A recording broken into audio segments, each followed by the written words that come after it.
What's up, y'all?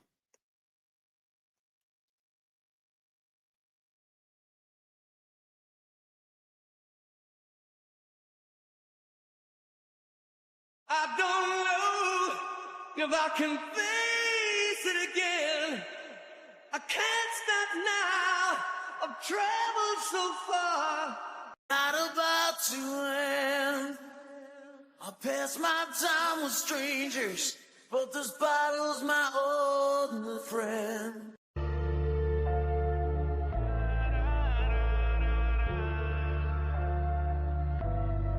Why? Yeah. Let's go. Yeah. Beef never dies. I hold a mean grudge. Life is cruel. I never knew love. How I feel with evil and it's running through my blood. Every day I'm trying, but I'm fucking up. Judge sick of seeing me. I'm doing time. Lost everything, even lost my mind. Gotta pay the price when you cross the line. That's alright. We all gonna die. All gonna die. They die first. All gotta go. Day out of worse. The hurt and the pain. Sitting in a cell. Poor basements. Living in hell. Who can you tell? Don't understand. Can't reach goals. Don't have a plan. Feeling so paranoid. My life is a lie. Now close your eyes and say goodbye. I know time to say goodbye.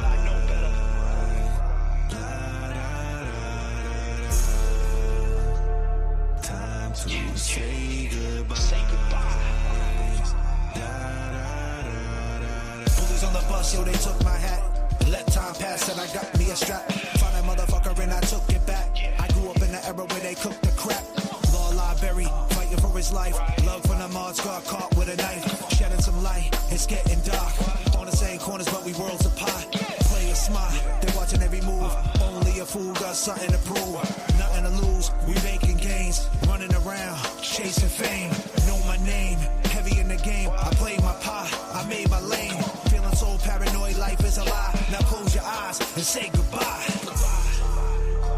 They pray and pray for your downfall.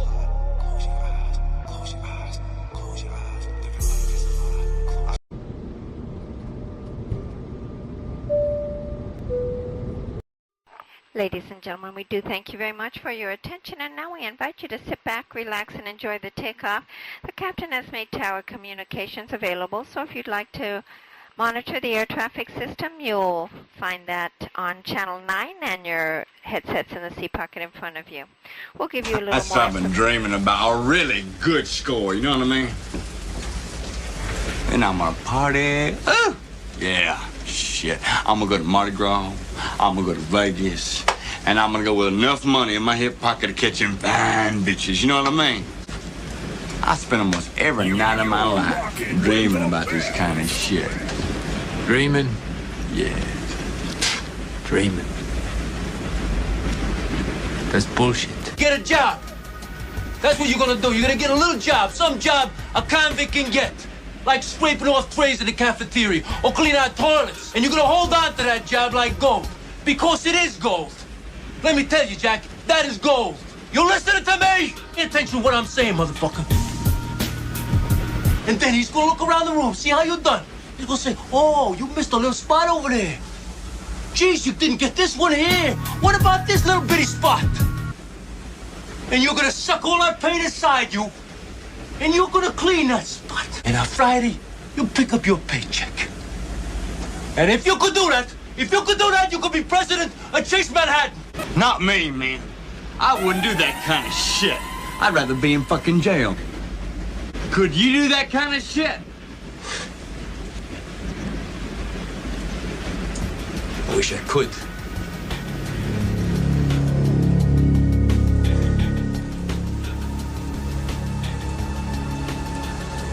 I wish I could.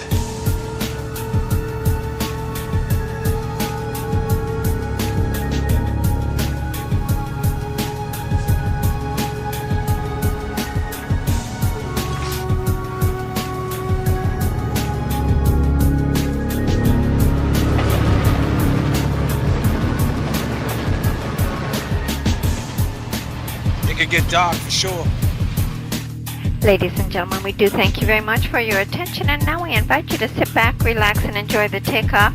The captain has made tower communications. Fuckery Donuts is officially open. Yes. I got a show for you tonight. I have a show for you tonight. See, Lally had a plan. Funny thing about it is Hank is trying to take that Lally plan, try to make it better. He's going after Karen, but we ain't gonna let him. We got your back, Karen. For sure. One's up. Free Karen Reed. One's up in the chat. How we feeling tonight? Yeah. Put your trays up. Woo.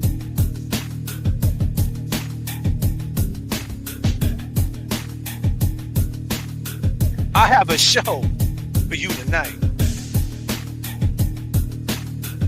I promise you, you made the right choice clicking on the J.F.K. channel, because I have a show for you. Yes. Nicaragua. Don't forget the dinner giveaway is open now in the Justice page for Alan and Karen. Don't forget, dinner giveaway, Justice. For Alan and Karen. Yeah. Go get a dinner, go get something to eat with Alan Jackson, the one and only Karen Reed. Help the cause out, for sure.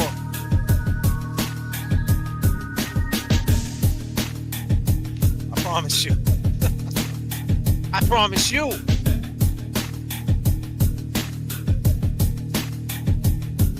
I have a show for you tonight.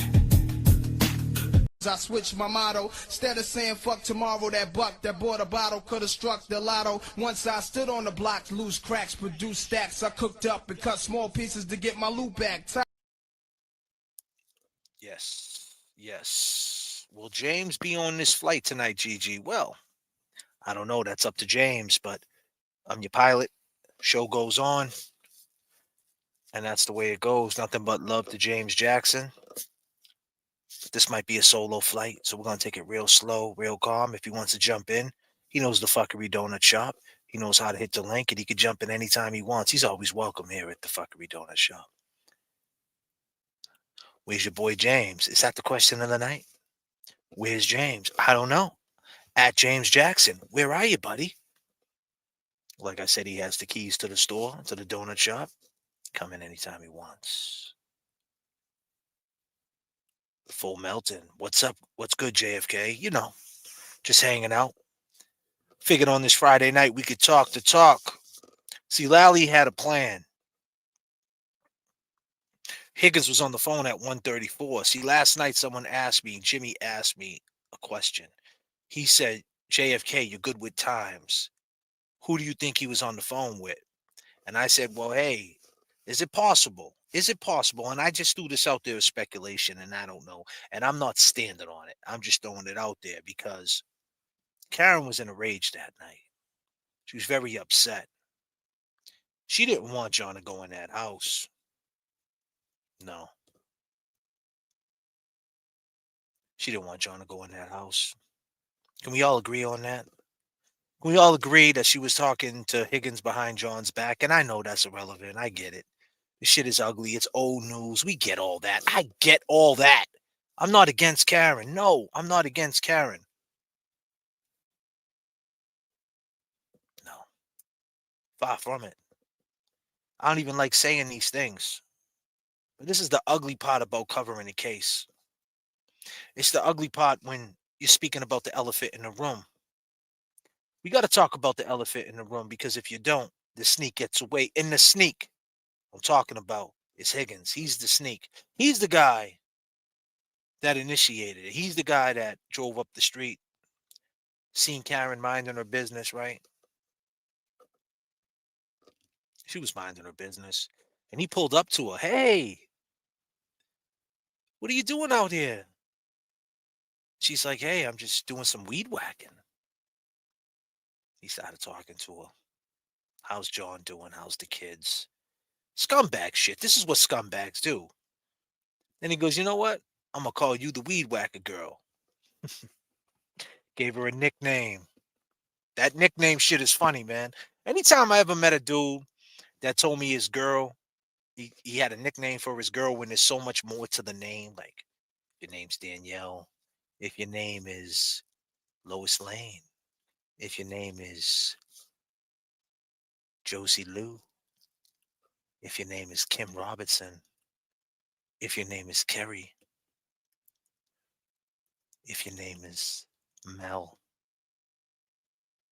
There's so much more to a name, right, Debbie? There's so much more to the name. Why call it a weed whacker girl? Why not just call it Karen, Higgins? So much more to a name, but that's what you did. Right, Stephanie? There's so much more to a name. I'm not going to call you Steph. I'm not doing that. Stephanie is your name. It's funny when you have a name like Stephanie, people will call you Steph. And you might not even like that. Like, don't call me Steph. That's not my fucking name. But the dude thinks he knows you good enough to call you Steph. Well, don't call me Steph. You can step with that shit. You're rocking with the best.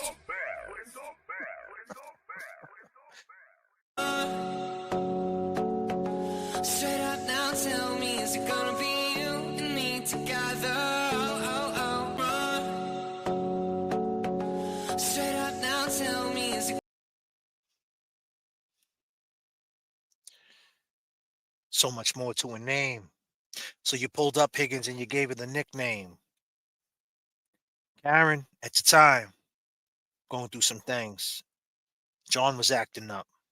Let me tell you something, guys out there, gentlemen. When you're acting up with your chick 9 times out of 10, with your woman, your lady, whatever you want to call her. We're not calling no ladies bees on this page. We don't do that. So much more to a name. Right, Josie Lou? So much more name. Sharon? So much more to a name, right, Sharon? So much more to a name, Lisa. Where's my ladies at? Where's my ladies at?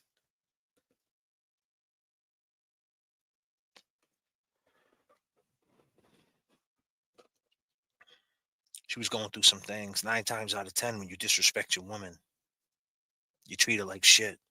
You don't respect her. She checks her market value. And chances are, as fucked up as it might be to a man, hard to get over, she might talk to one of your associates or to one of your friends.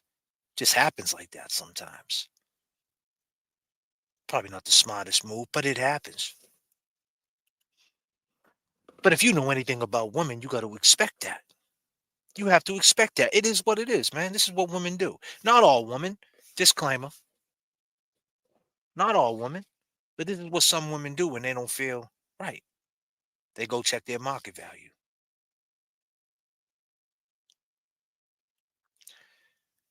Ladies are up in here for sure, Munchie.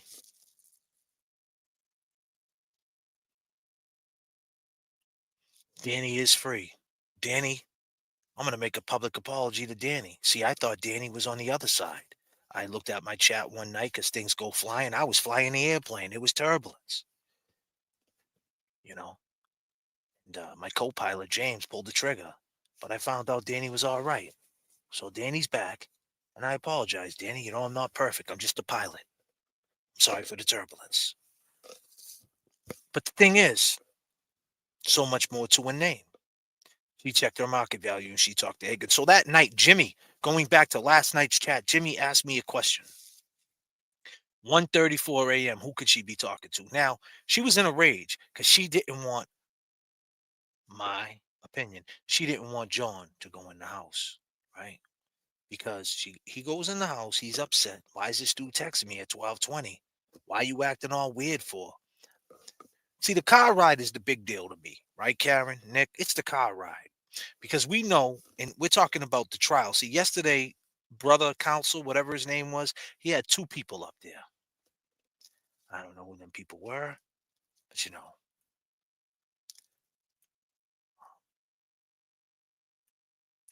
But we can agree there. Clown! You are a clown! A clown! You are a clown! A clown! We can agree on that, right? 2 people that he had up there.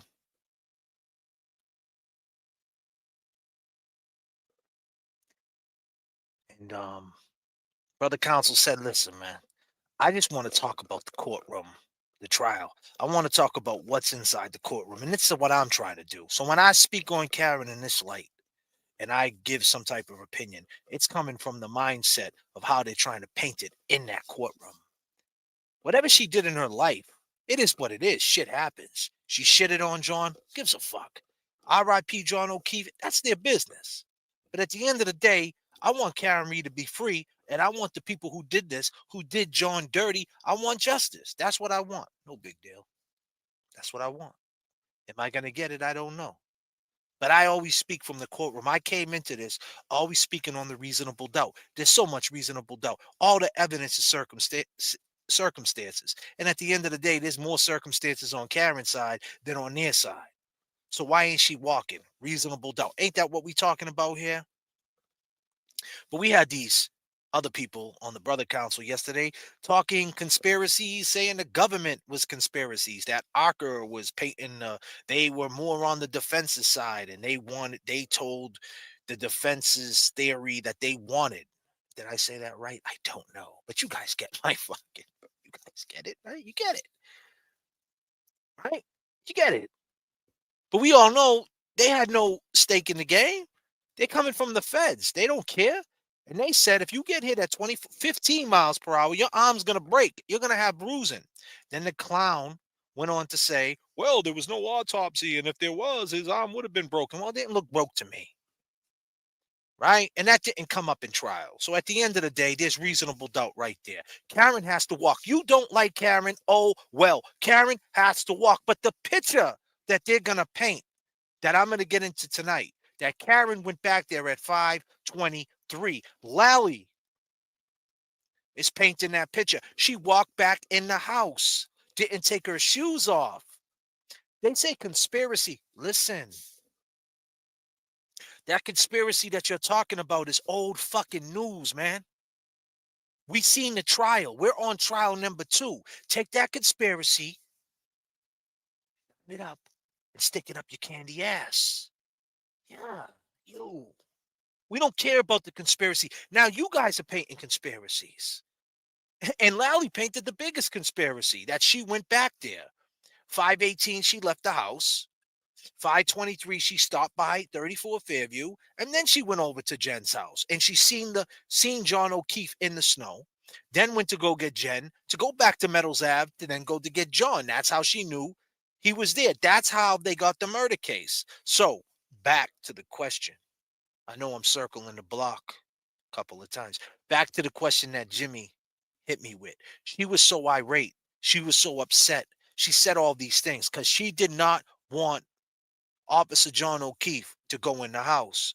She thought it's possible that if he goes in that house, they're going to buddy up with each other like men do.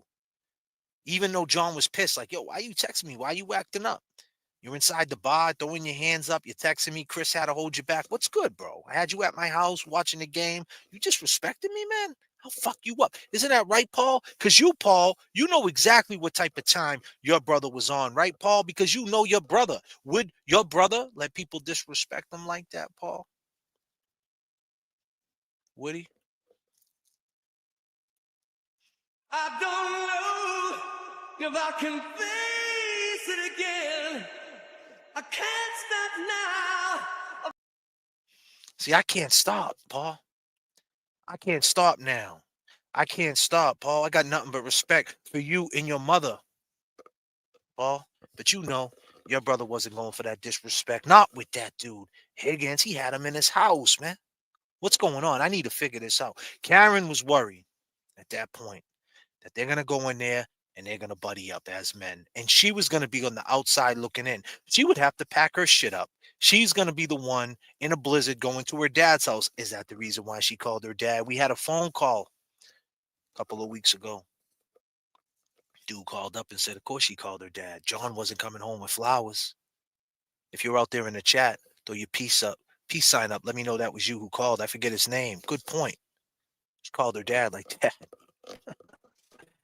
Yo, I gotta come see you because John ain't coming home with flowers. If you I drift, so she's bugging out. And she starts saying you're a pervert because she's basically throwing subliminals out at him. She's still not saying the full truth to him. She's throwing subliminals like, listen, you're a pervert. The only reason why I started talking to this clown Higgins is because of what you did in Aruba with that chick who you said was like your sister. So I just wanted to tit for a tat. I wanted to touch your feelings. I wanted to do a heat check. I wanted to check the temperature, John. See if you really love me. Right, Karen? So is it out of the realm of possibilities while she's going crazy calling these people? There's a sucker. There's a sucker. What's his name again? I forget his name, man.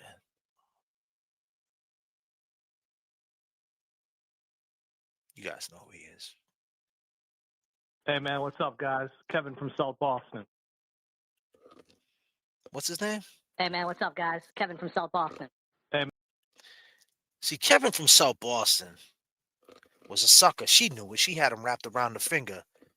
You know that song, Sting? Was it The Police or was it Sting? Wrapped around my finger. Man, I like that song. Oh, I fucking like that song. Do you guys like that song? Wrapped around my finger. Sting. Wow. Did it sting, Higgins? Did it sting? The Police, Sting, wrapped around your finger? Wow.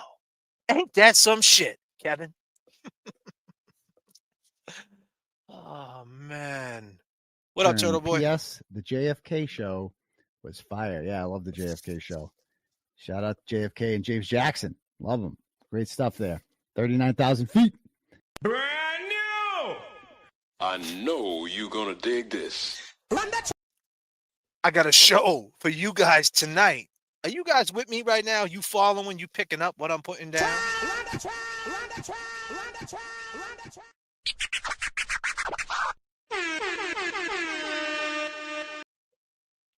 Kevin, you had you wrapped around the finger. So I just want to be clear because yesterday on the live, I had two people with me. I was flying. I had James Jackson with me. I had Jimmy with me. He hit me with the question. I said it. I don't like saying anything bad about Karen. I really don't. And I don't feel like I'm saying anything bad about Karen. But it's not out of the realm. And I really don't care if she talked to Higgins or not on another app. It really doesn't matter because she didn't kill John O'Keefe. And there's reasonable doubt, and she's going home. She's walking. And they did everything to fuck her. And that's just a fact. But I'm just saying from their perception. And then I'm saying, why was she such in this panic? You know, never forget that Higgins, the Police, the Sting, wrap around my finger. He has a plow. So she kept saying he could have got hit by a plow. Was she talking about Higgins' plow? Now, I don't know. That could be a stretch, but I'm just saying. Is it out of the realm of possibility when she was in that rage trying to suss the situation? Now, what if they was on the Signal app? I'm just saying. The Signal app is some ATF shit. Because the only reason why I say that, people, and the only reason why I said it, and I'm not trying to harp on it, not trying to stick on that, and I don't even think it matters. But I just want to be clear what I'm saying. This crazy ass blackout that she was in, it started, right?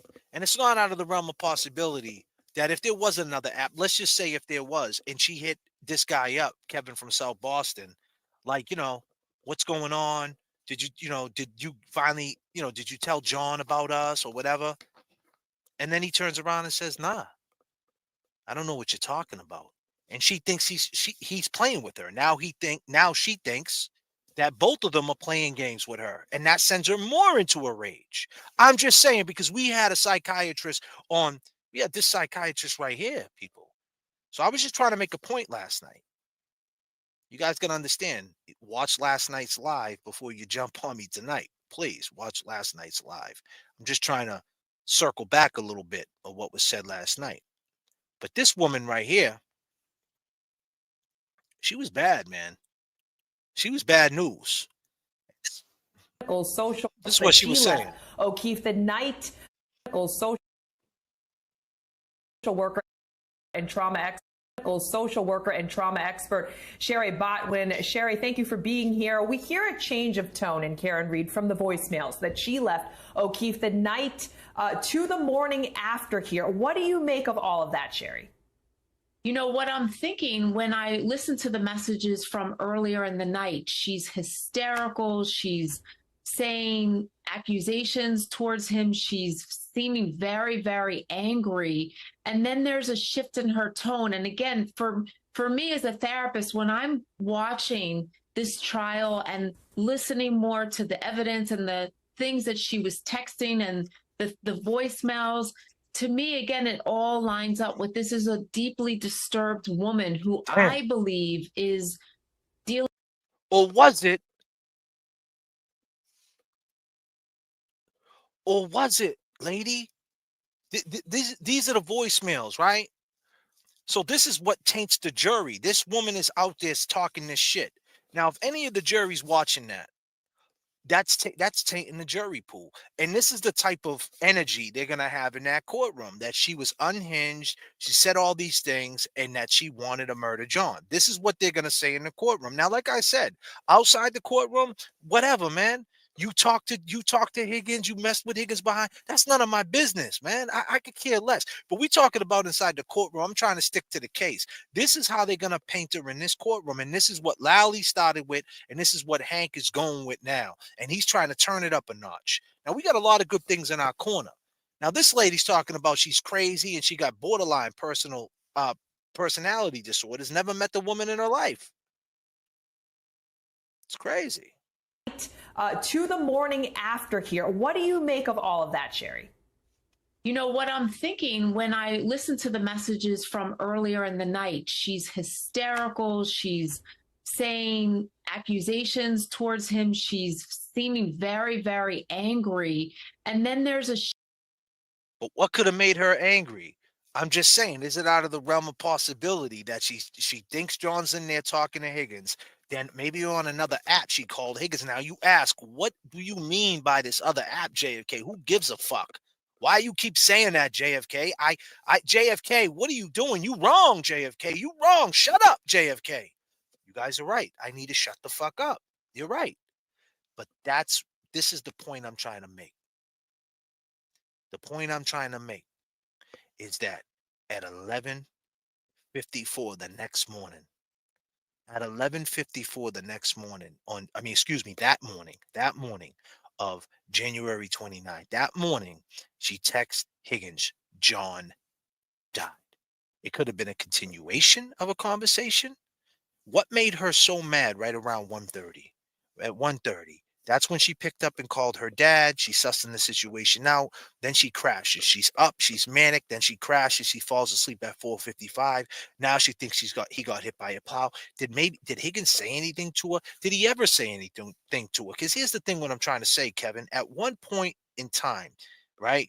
If Karen could have asked you, right? And I'm just saying, and this is the reason why there could be rage. Has she ever asked you? Did she ever ask you? What if she picked you? Did you ever think like that, though? Because what if she would have turned around and said, I want you? You would have to think about that. Then you would have to roll up to the waterfall. You would have to roll up to Hillside, right? That you would have to tell John she's with me now. So if she ever picked, wrapped around my finger, Sting, ATF, police, oh, Kevin from South Boston, I'm hitting you with wordplay. Slow down. I know it's tough for you, but understand what I'm saying. Did you ever talk with both sides of your mouth? Did you ever say to her, oh, I don't care about that dude. I'll smack him up. Did you ever say anything violent? For her, at 4:55 to wake up and think the worst. Think about your plow that possibly could have hit John O'Keefe. Was she thinking like that? Because this lady thinks that she's a psycho and she was in a rage. What if she was getting fucked with around 1:30 to 2 a.m., 1:30, 1:45, whenever it was she started making these phone calls? She hit you up on this app. You said, I don't know what you're talking about. She's trying to suss the situation out. John's not answering. She thinks you guys are in the house reading all the text messages. Like, oh, man, look what she said, man. This chick is a da, da, da, da. She's bugging. Is that what happened? Is that the reason why she came off the hinges?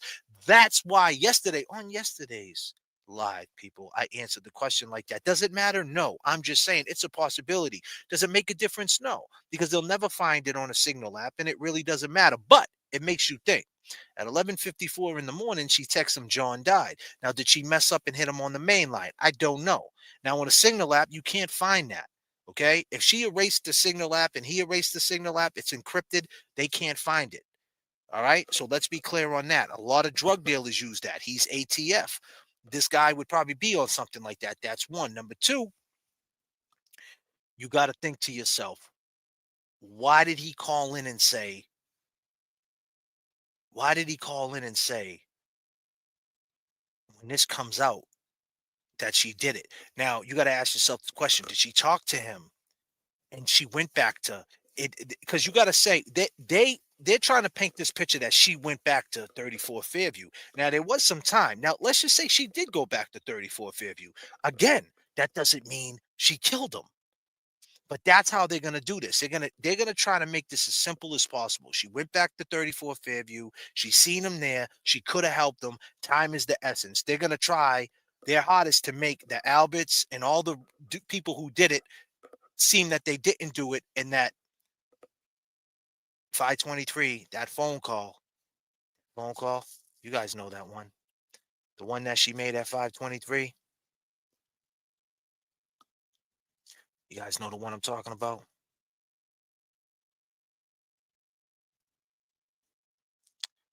Oh, man. I got to find that one. Thought I had that one.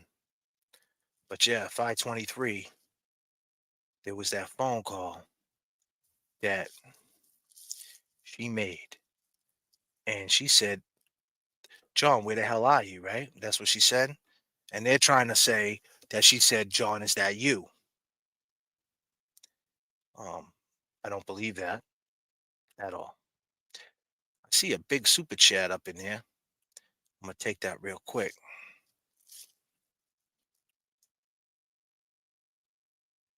Slow this down for a second.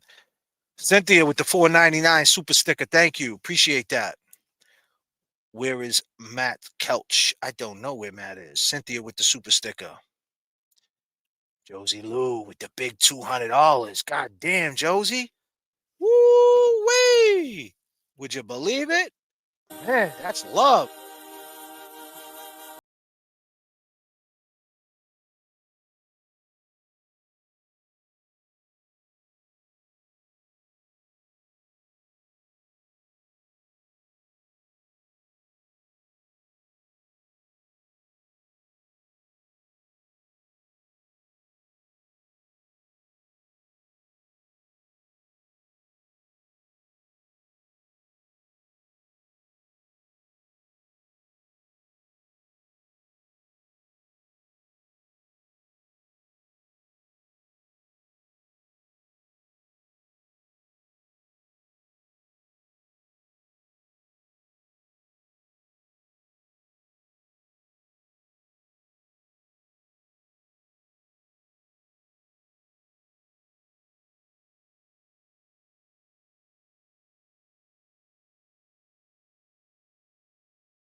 And TikTok is back.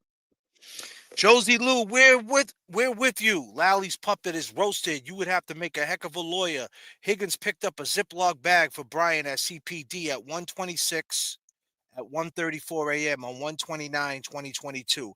Count your blessings, praying for you both. Peace and love. Higgins picked up a Ziploc bag for Brian at the CPD from 1:26 to 1:34 on 1/29/2022. Wow, that's big news right there. That is big news right there. Josie doesn't play games. Josie don't play games. Thank you, Josie. Thank you for the information. That is awesome. Now, keep in mind, back to the courtroom, they're going to try to paint it that she went back there and at this 5:23 a.m. call.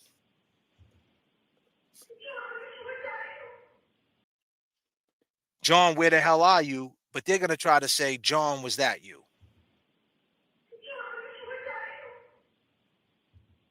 The seventh message, sir, what time was that received by Mr. O'Keefe's phone? 5:23 a.m.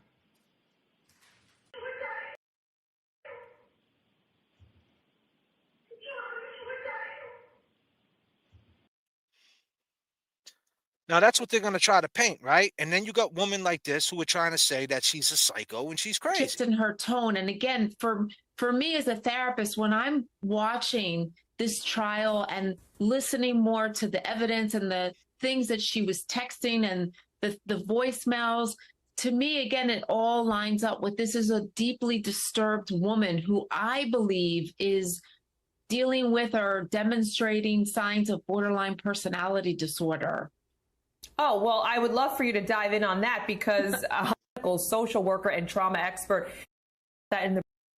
That's crazy. But the fact is, she didn't know what was going on. She thought that John was throwing her under the bus. Excuse me, Higgins was going to throw her under the bus and she was going to be in the shit house. She called her dad like, man, what's going on? And she's close with her dad. John wasn't coming home to bring her flowers. And they're going to take that and flip that in the courthouse. And they're going to say at 5:23, she said, John, is that you? The seventh message, sir, what time was that received by Mr. O'Keefe's phone? 5:23 a.m. And that's how they're painting the picture. That's how they got the murder charge to begin with. Like I said, does it matter that if she talked to Higgins or not? I don't know. But to make her rage even more, if she did, let's just say she texts Higgins on another app. I'm just saying, let's just say she did. Like, oh, did you get what you want? And he texts her, I don't know what you're talking about, John. I haven't even seen John. That would make her even more crazy. Because now she's thinking, are they playing a game on me? Or did he do something to John? Just saying, people. I'm just saying, because keep in mind, he said when he called in this show, when it comes out that she did it. Now, that somehow or another, they lured her to go back to 34 Fairview because she said she was driving around that area on the sound bites. Now, keep in mind, that area, everything's 5 minutes apart. Now, obviously, you would go back to 34 Fairview. Now, the question is, were they watching her? You know, was Higgins watching her and they put John out on the lawn and they were hoping that when she pulled up, she was going to go get him and maybe she didn't see him. Everybody else didn't see him, right? What if she didn't see him? But she can't say she didn't see him. Everybody else didn't see him, but she can't say she didn't see him. You know, like, what is the reason why they say when this comes out? Like, what is up with that? What does that mean? Are they trying to get her there at 5:23? And if she was, that doesn't mean John was even out on the lawn, for one. For two, even if she did see him, right, which I don't think she did, be clear. I don't think she did, and I don't think she went back there. I don't. But even if she did, let's just say she did, that still doesn't mean she killed him. She didn't kill him.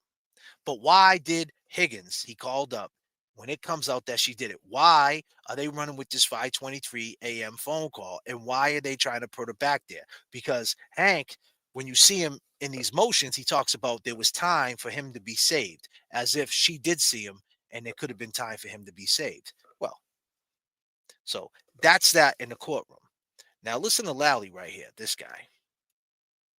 To the world as to what happened to Mr. O'Keefe and where he is. We got into a fight. I left him at the waterfall.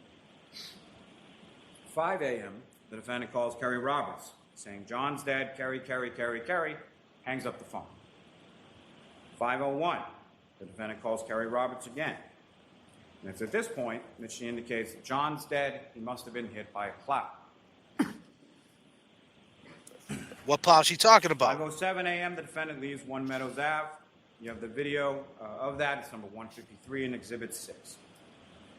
We'll get to that a little more in a moment. About 5:10 a.m., the defendant calls Carrie Roberts. Ms. Roberts starts calling hospitals, calling KPD, calling 911. Something that you would do if you didn't know where Mr. O'Keefe was for all of these hours. Now, always keep in mind, I always say, they always talk about she didn't call 911. Now, she was in touch with Higgins, who has a bed at the Canton Police Department, right? She wouldn't have to call 911, right? I'm just saying. It's a possibility. It's a possibility. Does that mean anything? No. I'm just saying, right? This dude could have put things in her head too. We don't know. I'm just saying. This shit is crazy. It's just another thought. You wrong, JFK. You fucking wrong. I get it. Just saying. She never called 911. And then the thing with me is that text message at 11:54 a.m. Like, why even hit him up? Why even hit this dude up? Why even give him the benefit of the doubt? And she said John died in the past tense. She didn't say John's dead. She said John died. She said John died, right? As if John died over your bullshit. Higgins, he died over what you did. These other phone calls are being made and these text messages are being sent and calling your parents and all of these other things. No calls to 911 from the defendant. While John O'Keefe is laying, freezing, and dying from a brain injury and a skull fracture on the front lawn of 34 Fairview Road. 5:11 a.m., the defendant's vehicle is seen on the Canton Library camera heading towards the waterfront. Seems to be sort of retracing the steps. 5:18 a.m., the defendant's vehicle is seen at Washington Street and Chapman on the Temple Beth Abraham video, heading in the same direction that it was the night before when it was heading to 34 Fairview Road. 5:35 is when the defendant arrives at Miss McCabe's house. So he's saying that she went back there. That's what he's saying. That's what this dude's saying, that she went back there. Ms. Roberts arrives shortly thereafter. Both of them see the broken taillight at that time in the driveway. Now that gap of 5:18 to 5:35 is way too much time to be driving from the area of the waterfall to Jennifer McCabe's house. And as I indicated a moment before, heading in the same direction, same directionality, retracing the steps from the night before, heading towards 34 Fairview Road. Why is it that the defendant can see Mr. O'Keefe when they eventually get to Fairview Road and no one else can? It's because she knew exactly where he was. She had hit him and left him there the night before, and she had gone back during that time frame between 5:18 a.m. when she's seen on the Temple video and 5:35 when she arrives at Ms. McCabe's house. 5:33 is when the defendant, Ms. McCabe, and Ms. Roberts return to One Meadows Ave searching for John. 6:03 is when the defendant, no one else, spots Mr. O'Keefe's body buried in the snow. To the world as to what happened to Mr. O'Keefe and where he is. This guy, huh? Lally, man, Boston's a big place, bro. Massachusetts, it's not too big, but it's bigger than Norfolk County. What are you doing, buddy? You believe this bullshit? You believe what you're saying? Lally? This is what they're going to try to do again, but they're going to do it on steroids, so to speak. They're going to try to do it even worse. It's crazy.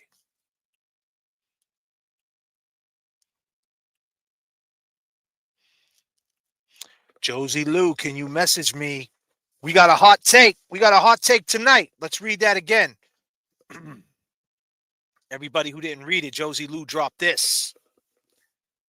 We are with you. Lally Puppet is roasted. You would have made a heck of a lawyer. I don't know if I can face it again. Higgins picked up a Ziploc bag from Brian at CPD from 126 to 134, 1/29/2022. Count your blessings. Praying for you both. Peace and love.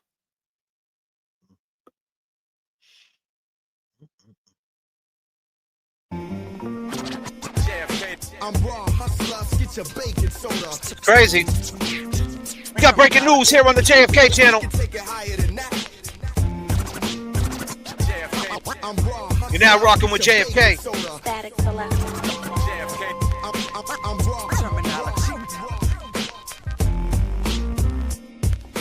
It's crazy. How we feeling about this, people? We got Nick Rocco going crazy in the chat.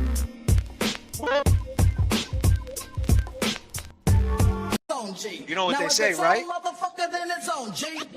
Oh! Who you fucking with? Well, if it's on, motherfucker, that it's on. Tell your motherfuckers who you fucking it's on, G. Now if it's on, motherfucker, then it's on, G. Tell your motherfuckers. That's crazy. Nick Rocco going nuts in the chat. Ruth Christie, anybody could say anything. Don't make it friggin' true. Free Karen Reed, love from the UK. Well, if you're talking about Josie Lou, she's pretty well respected. And she hasn't been wrong either. She knows a lot about a lot of things. So Nick Rocco always say calm and collected too. Yeah, you're right about that.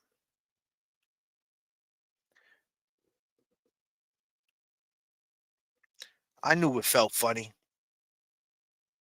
Smoke was the burnt offering. Janine. JFK has my number. Just sent the number. Oh, looks like it's going down. It looks like it's going down. Lost in a dream, don't know which way to go. If you were all that you seem, then baby I'm moving way too slow. It's getting serious, chat. I'm just minding my business. Nah, it's not me. Salty Sally.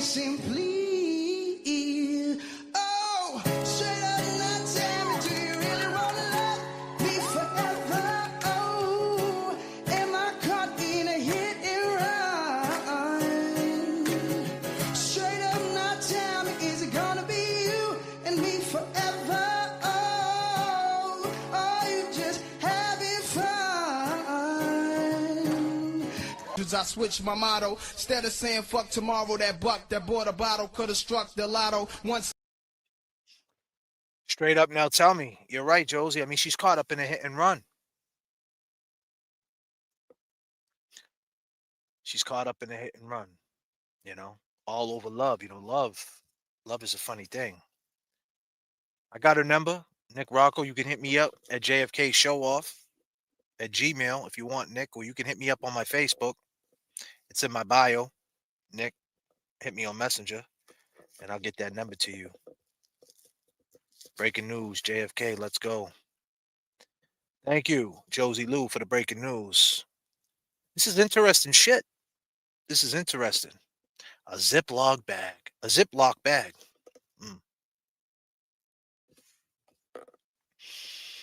It's wild. Let's listen to this fool some more. This guy. Over the course of that morning, him where he was found later on the 29th. Again, the testimony from Ms. McCabe that about 12:40 when she's texting him, she indicated in her testimony she couldn't be certain if Mr. O'Keefe was still out front or had left at that point. She wakes up to a phone call from John's niece Kaylee at 4:53 in the morning. This is from an 8th grader, 14-year-old girl. That's why she answers the phone at 4:50. Lally, you're bullshit. That ain't the reason why she answered the fucking phone. All right? That's not the reason. That's a good try, though. That's not the reason. But hey, you know. But go ahead. Keep talking. She then hears the defendant screaming loudly over and over again, Jen. John didn't come home. Got in a fight. Left him at the... Why is she in a rage, people? Why is she in a rage? Who spun her out of control? What can spin you? She didn't call 911, right? She didn't call 911. Was she talking to the police? I don't know. Does it matter? Probably not, but it's just something to think about. The waterfall. The variations, the different iterations of that story as it evolves and changes over the course of that morning. Ms. McCabe then indicates to the defendant, we saw you outside of my... No. That ain't what happened. She didn't indicate shit. She said, let me call Chris. Let me call Julie. Did you forget about the 4:55 phone call, Lally? To Julie? He hung up. She admitted it in the testimony to you. She admitted it to you. I was in shock. I was in rage. Oh, you don't believe me? You fucked up in your summation, buddy. See, we didn't call her back to the stand, but we will. We will this time. She left him at the waterfall. And how do you respond? I had just woken up. I was confused. I didn't know what she was talking about. I was like, what are you talking about? And then she, told me that they had gotten into a fight and she left him there and now where is he? And she was just... Call 911, officer down, don't make a sound. There's an officer in the house.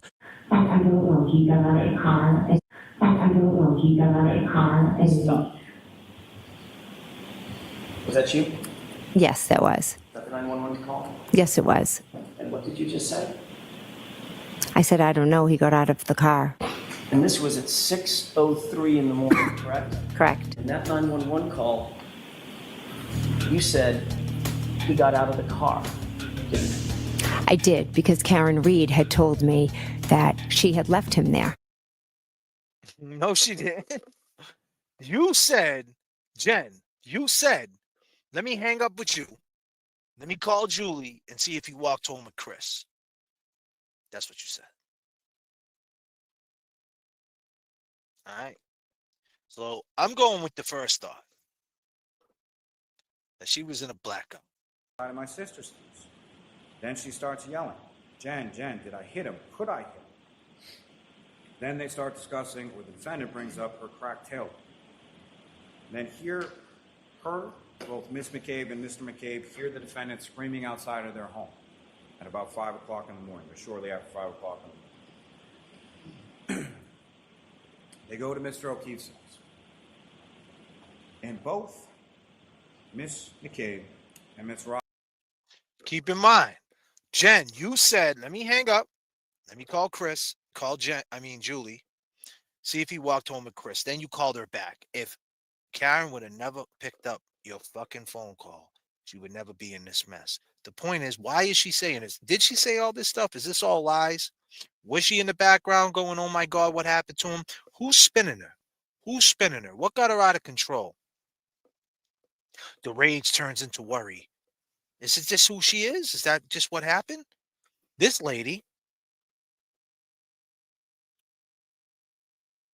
she's calling her a psycho. All for that person. This person is great. This person is helping me, or they will emulate feelings of hatred and disgust. So when you're someone with borderline personality disorder, I don't think she's aware of how she's coming across as she's sitting but I think that they're probably watching her a lot. Members, and again, we don't see their faces, but I think that they're probably watching her a lot. And even if they don't understand all of this evidence and testimony, she's not really coming across as a likable woman who's apparently grieving for her boyfriend. She is grieving for her boyfriend, lady. The fuck you talking about? She's on trial for murder. Trial for murder. You know, no big deal. It's just a murder case. Same way it was no big deal when Jen pulled up and there was, and poor Kerry, the one who probably really had feelings. But, you know, Kerry never been to John's house. She testified to that, too. I'm sure she wanted to go to John's house, right, Kerry? But, you know, I'm sure it was a sad day for you. And I mean that with all due respect, because I know you got love for John, and I appreciate that. But in hindsight, John was freezing, and you went to Because get I was having Jen get the baby blankets to wrap You had Jen get the baby blankets. around him out of my car. Because I was What? having Jen get the baby blankets To do what? What were you doing with the baby? I mean, fucking baby blankets.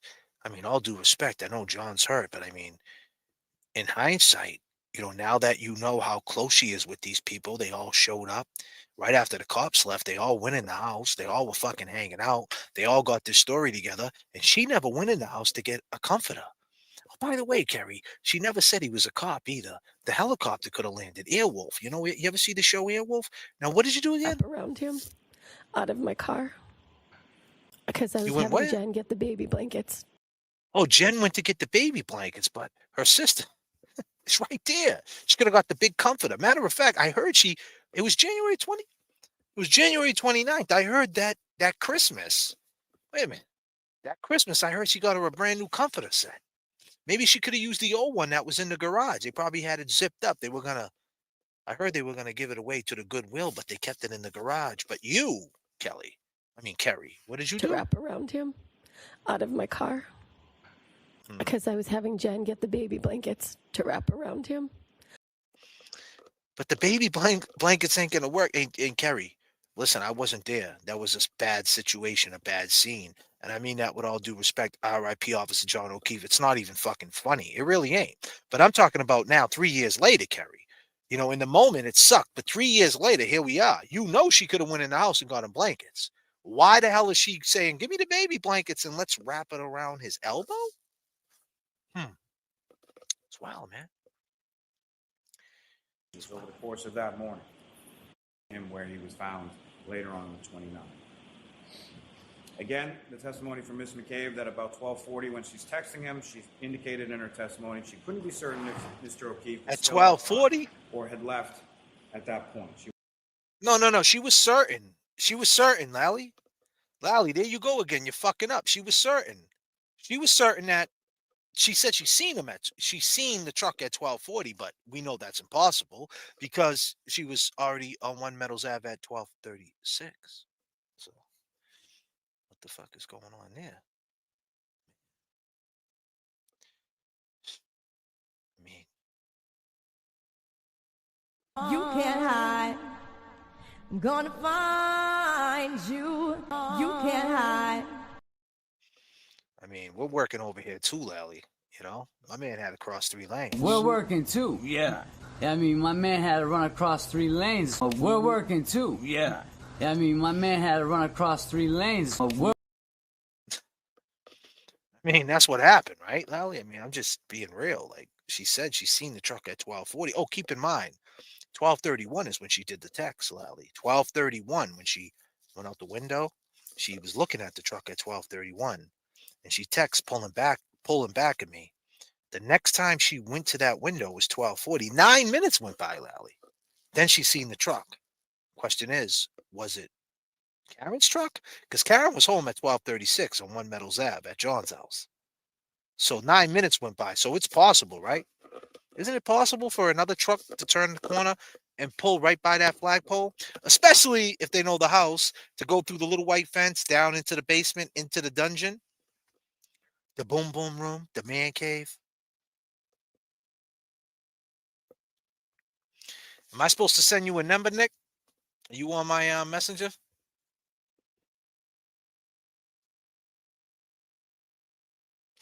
I'm about to see it right now, Nick. Shit is getting real.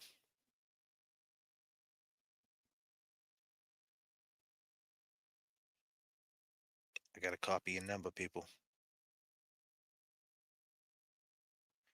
This shit's real right now. You see what's going on the JFK channel, right? I got Nick Rocco in my messenger.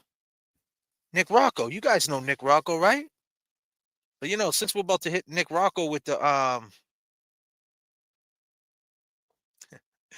to hit Nick Rocco with the number, and they're about to talk for sure. This is the truth. I've been grinding for 1,000 nights. J.F.K. Just spending in time. 1 minute, y'all. It's on. Everybody got two hands, right? But it's like I'm always lending one.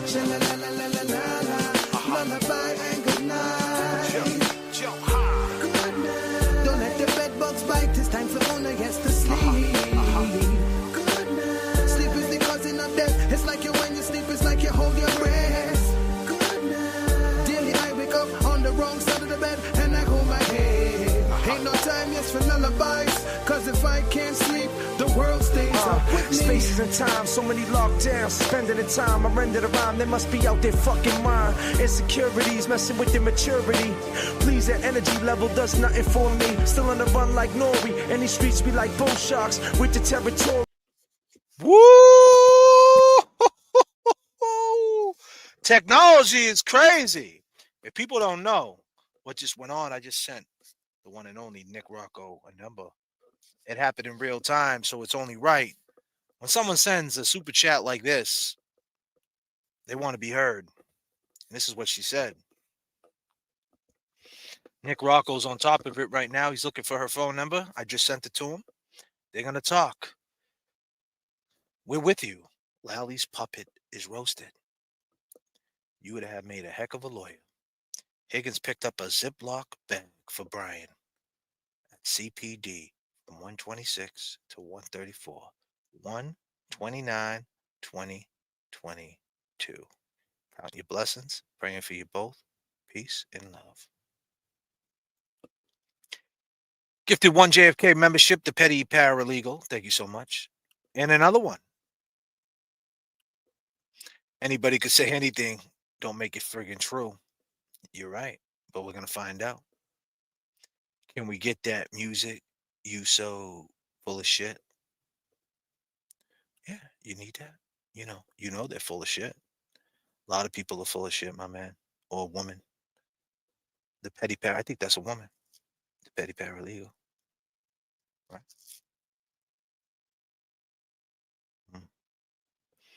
It's getting kind of crazy.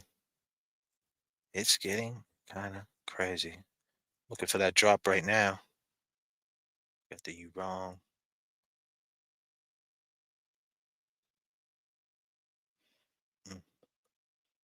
Wild times. Wild times.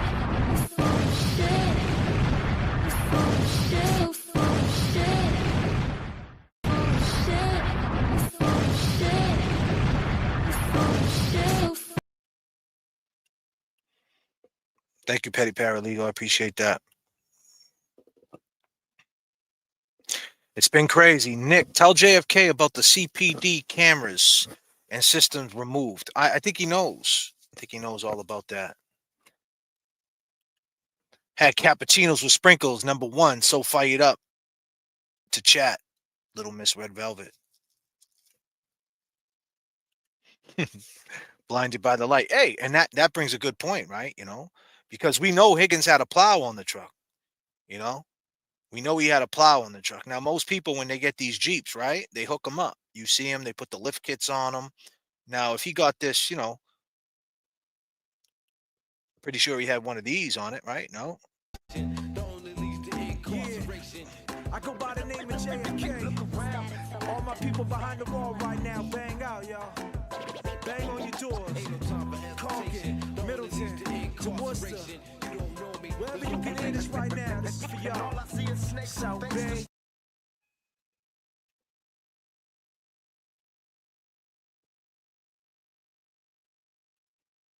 Wow. Turn that shit down, Kevin. Did he have a light on that truck? A light bar? Look at that thing, huh? Woo! Turn that shit down, Kevin. Whose Jeep is that? I don't know whose Jeep it is. It's a Jeep that's just like his, though. That could have a light bar on the top section or right by where the two lights are. A lot of people do, especially, cops. Let me take that down. I don't want to blind nobody. Does he have a light bar? And if he did, and he's pulling out of 34 Fairview in the snow, wouldn't he want to turn that light bar on just to use it? That gives you every reason in the world to use that light bar in the snow, right? In shitty weather. Did you have a light bar?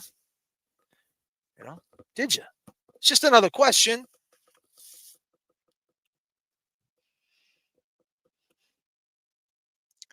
Today on Jammin', I broke it down and made sure I read Hank's quote from 2018. Laugh out loud. Oh, you was on Jammin'? That's what's up. That's what it is. Was Pup Dog up there?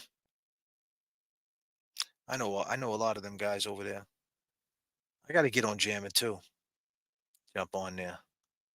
Have a conversation. I got to make a little media run. Got to bring you up on Shade 45, Nick. Come up to New York, Brooklyn. We do Shade 45, 7 to 9 on Thursdays. You guys ever see when I shotted Shade 45 out? I was on Shade 45. I did the Matt Hardy interview, and I shotted Free Karen Reed out. And yeah, I did the interview with Matt Hardy, the wrestler. I just play the part when I shouted out Karen. It's audio. Pretty.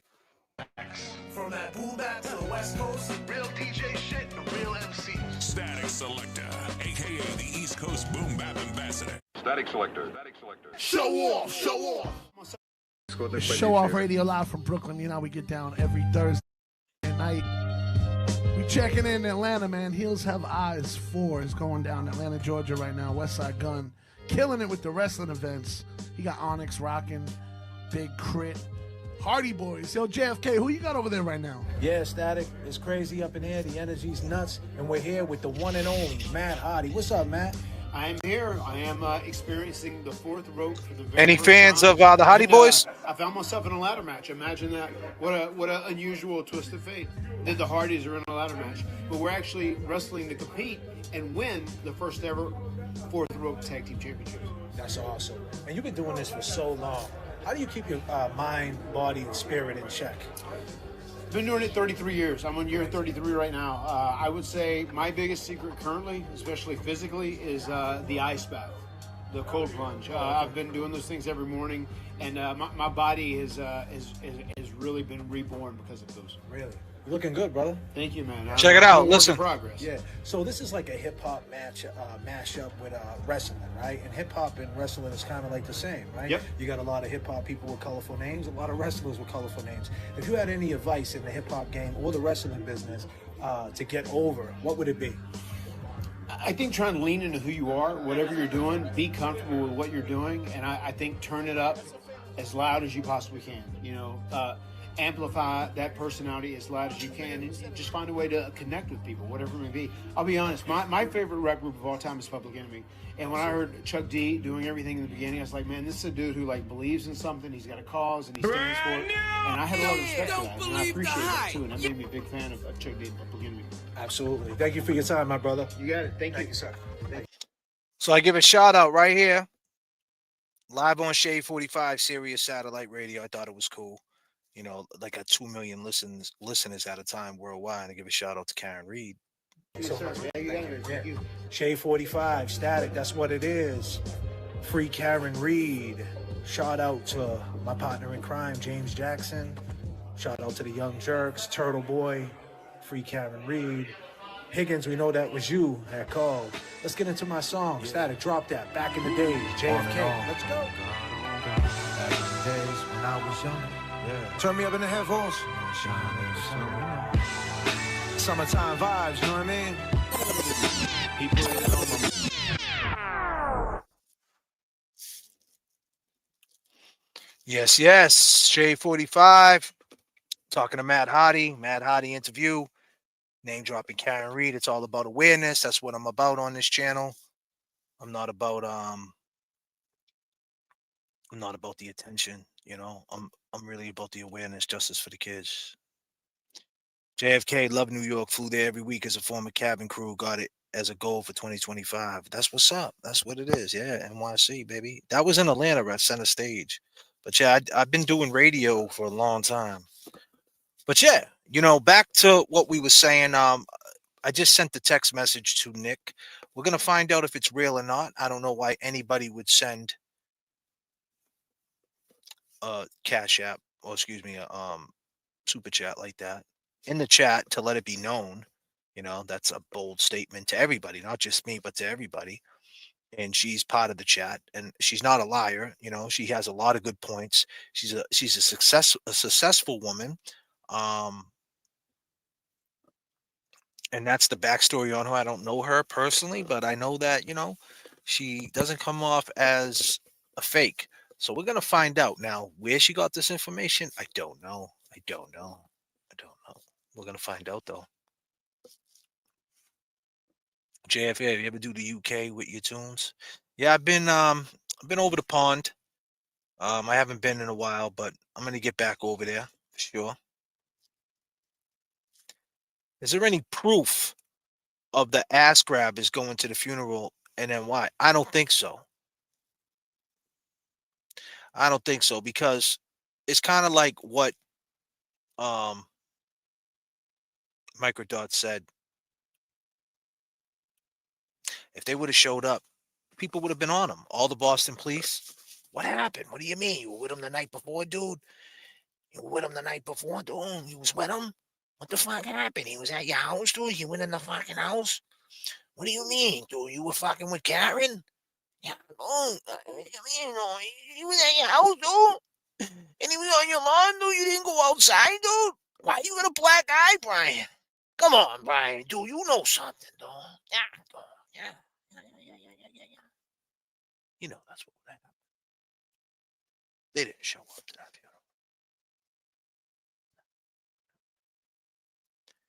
funeral. I had a conversation with the woman that was on the brother.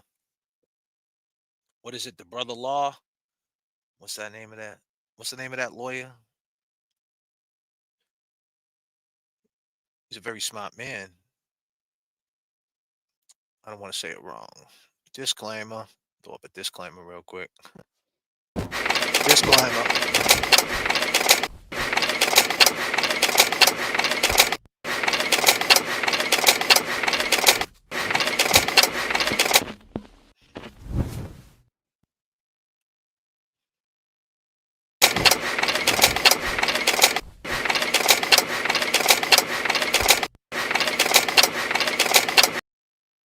Disclaimer, brother counsel.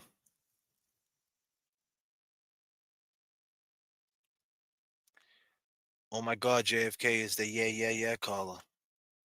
Nah, that's not me. That's not me.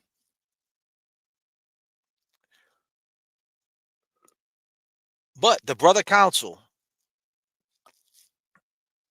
I talked to that girl before, KP.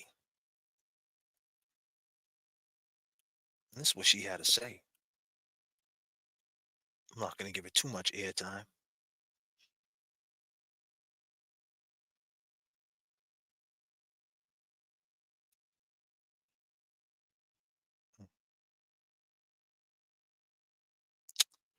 I think I have that somewhere.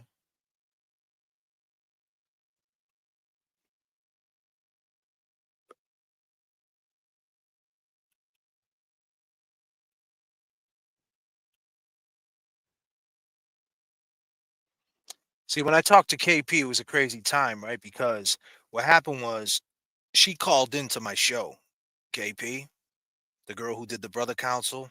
She called in. I wasn't familiar with her, and I wasn't a fan of the name either. I wasn't a fan of the mass hole shit, and I had no idea who she was. And that's real. I had no idea. And she called in. I was like, oh, you want to call in? You want to debate? Let's debate. So I debated her. In hindsight, there's no telling that woman anything. That woman thinks these people can do no wrong. I mean, here they are talking to the brother counsel, a guy who has his law degree, who that said, let's keep it in the courtroom. And he gave you every reason why Karen should walk. And they're still saying, no, no, no, no, no, no, no. Like they know the law better than him. Like they got a fucking law degree. I mean, come on. Cut it the fuck out. And then this dude sitting the yellow's like the yellow's cottage tails, whatever he is, Plevlin, whatever Plevlin, whatever you want to call this dude. Like, what is his deal? Why do you hate Karen? Like, you know, she left and she hit him. You got to ask yourself this question, my dude. Do you think that Karen would go through all this trouble, man? A second trial, go through all this, include all of us to be lying to us all? Like, honestly, you believe that? You believe that because she would have to be crazy to do that when she don't have to. You know what I mean? Like, she don't have to include, like, she could tell everybody to stand the fuck down. That's what she could do. Karen could do a video tomorrow and say, hey, everybody stand down. I'm going to fight this. But she don't, because she's just like, whatever. Let it go where it goes. I didn't do it. I don't give a fuck. People could do whatever they want. I didn't do this shit. Wild out. Do whatever you want. Free Karen Reed. I get it. I mean, a person who did it is not going to want that type of heat. Like it's reverse of what you guys are saying. You hate Karen. Why? Because you're not successful? You guys never had shit. You guys always want to talk about the money. Money don't make you, money doesn't do anything. More money, more problems. But you never had money. That's your obsession, is the money, the look, the aesthetic. Then fix your fucking aesthetic. Go to the gym, KP. Go out and, you talk a good game. You use big words. You're obsessed. You use all these big words without a degree. Maybe you should go get a degree. And I mean that with all due respect. Go get a degree. Go put the time in. See, it's back to what you learned. You learned some shit, KP, from this trial. You did, right? So didn't you. Plevin, whatever the fuck you want to call yourself. And I mean that with all due respect. I don't even mean to swear at you. It's Friday night. Forgive me. Forgive me. But you learned something. But did you implement any of that? What you learned into your daily life? You had a lawyer on, and you guys are still being in this delusional accountability on Karen. Like, she did it, and it doesn't matter about the law. She did it, and she should get found guilty. That's delusional. That's not the way the law works. You learned something, but you're not implementing anything in your life. You learned something, Plevlin? Then go out and do something better with yourself. Go out and counsel people. Go out and talk to people. UKP, you want to be a narrator in your videos and you're doing all these things and you talk this good game, then go out and do something with it. Implement it in your life to make you better. What are you doing to make it better? You call yourself the Masshole Mafia. It don't even look right. Brotherhood, is that what it was? Brotherhood Council, Yellow Cottage Tails, and Masshole Mafia. Like, that shit don't even look right. What's your backstory, man? Like, you try to make this narcissist piece on yourself. I seen it. Like when you went against Turtle Boy. I was with Turtle Boy before, and we did some things, and he brainwashed me, and you did this piece on yourself. Like how you're a victim, this piece, and how you're like overcoming it. Like it made you feel so good. But that's like a weird piece. That's too personal. Like, make something universal. Like, each one teach one. JFK, my name. What do I do? I don't know. What's your name? JFK. What's that mean? Justice for the kids. There's the jewel right there. I just gave you the jewel. Just my name. What's that mean? They killed JFK in 63. What do you think they're going to do to me? I'm out for dead presidents. Well, how much you want to go into this? Who JFK was? The whole thing. Just the name. Everything is in the name. Back to what I said in the beginning of the video. Masshole Mafia? That's your name? Yellow's Cottage Tails? What are you, tripping? You do drugs? Is that what that means? Trails? I mean, the only trails I know is when you pop some acid and you watch the Pink Floyd The Wall video. I mean, the whole aesthetic you got, Cleveland, looks like you're tripping on mushrooms and shit back in the day. Like on some who was it? Who was it? The Grateful Dead. You look like one of them guys. And I mean that with all due respect. I mean, is that the look you're going for? Because that's what I see. And I'm just saying, it don't look right to go to this guy, the Brotherhood Council, his whole aesthetic. Listen, man, I'm in a plane. I'm raw dog, man. I'm in the car right now. I'm on a plane. It is what it is. People can't. You know how hard I had to fight in this community? The kid JFK, he's in a car. He's always in his car and he thinks he knows something. I had people dissing me. I had people talking shit, not knowing nothing about me. I choose to do this in my car. That's why I like to do it. Now I could set up the aesthetic and make it better, but I don't take it that serious. I'm live streaming. I'm with the people. I could pull up on you right now. Beep the horn. Hey, what's good? How you doing? Just a real guy. I've been on stages with 25,000 people. And when I walk out the backstage, I go talk to the guy who's making the hot dogs or the guy on the street. And I just got off stage. 25,000 people screaming, when I say somebody, y'all say I am. Somebody, I am. Somebody, I am. Walk off the stage, I'm talking to the kid, talking about you got $5 outside the venue. I ain't shit. It's God first. I ain't nobody. Don't let this fame get to your head. Don't start doing these pieces. Don't make yourself seem like you're something that you're not. It just don't make sense. Your aesthetic is off. And I'm just being real with you. I'm speaking from a point of view. Google me. See what I have done in my life. I know what aesthetic is. I know what this is.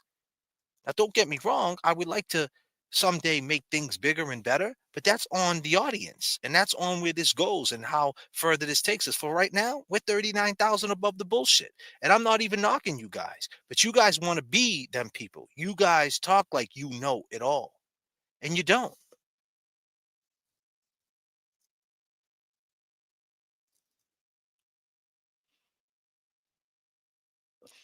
No one cares. But I'm saying there was a lot of stuff, Janine, in this game, in this like who's who, and like there was people who went on other people's streams talking about JFK said something bad about Karen because I might have questioned, hey, was Karen on any prescribed drugs to make her black out? I don't know. That doesn't mean she is. That doesn't mean she abuses them. It's a question. There was at a point where you couldn't ask any questions coming into this. And it was tough. You had people dissing you, people coming at you, and there's so much bullshit, like people who use this to try to launch them somewhere else. I mean, it is what it is. Like I said, I came into this for the front row of justice. I've been in jail, right? I said this before. I don't say it all the time because it's not in a glorified, but I've been arrested for something I didn't do. I've been behind a wall for shit I didn't do. I got ran out of a town by a crooked cop. I know how the system works. I've been in the system a long time. I know how this works. This is a front row seat. This is dialogue to more stories. This Karen Reed, she said it herself. Listen to what Karen had to say. She said the same thing I'm saying.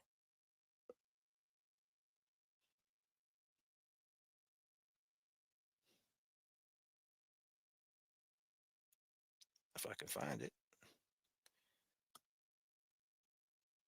Listen to what Karen And said. you keep me going, and I feel like this is my purpose, and it's more important than anything I did in my prior life. And I'm not the first person this has happened to. It happens to people in this state, in these counties in this state every day, and they are not fortunate enough to even post bail in many cases, or to have the legal help, or the media help that I have, or the family possibly that I have. So although I've been very unlucky, I feel like the most fortunate person in the world, and that is in no small part to the people, due to the people in this room. And I thank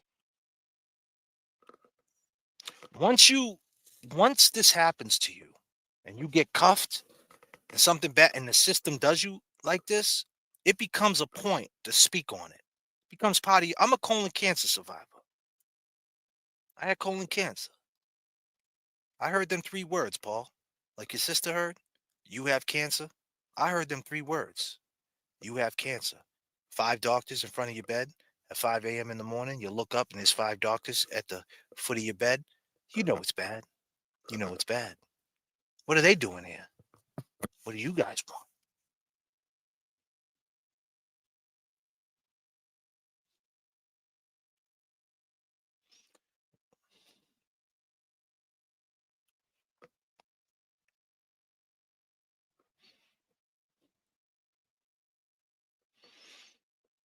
That's right, Josie Lou.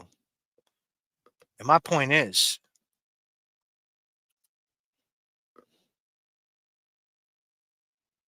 Thank you.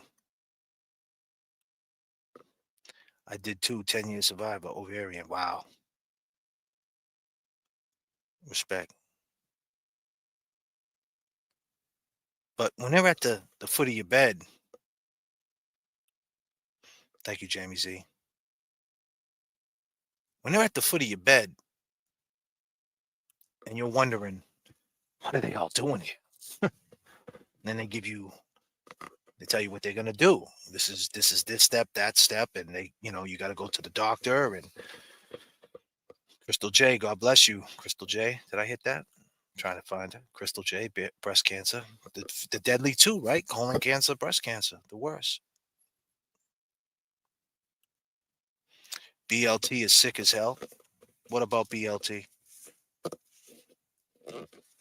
She used to be a mod. She's not no more. Asshole Mati, a stupid name and makes her look worse. Exactly. The point is, once you have something like that, that becomes your mission too. Every time I'm in the gym and I'm talking to like a 50-year-old dude, 45-year-old dude, I say, hey, man, you ever have a colonoscopy before? And they say, nah. I say, hey, man, you might want to do that. Because it becomes part of your journey. It becomes a part of who you are. You're not trying to preach and step on people's necks, but it comes to who you are. And that's where I come from. You can check out my DYS Untold. I got a whole other series. If you scroll down on some of my older videos, I do stuff about the juvenile system because I don't really like talking about the adult system. I like talking about the kids, the kids system, because that is an ecosystem. The school system feeds you to the court system.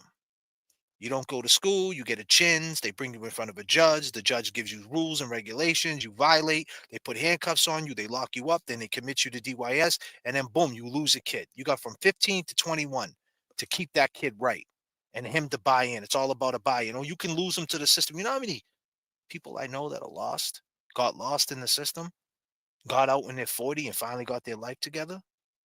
Karen's understanding this shit now. So the reason why I came into this because of the front row seat. And obviously, when I dug more deep, I realized, holy shit, learning about John's story and learning what he did for them kids and all that. And maybe want to get justice for sure.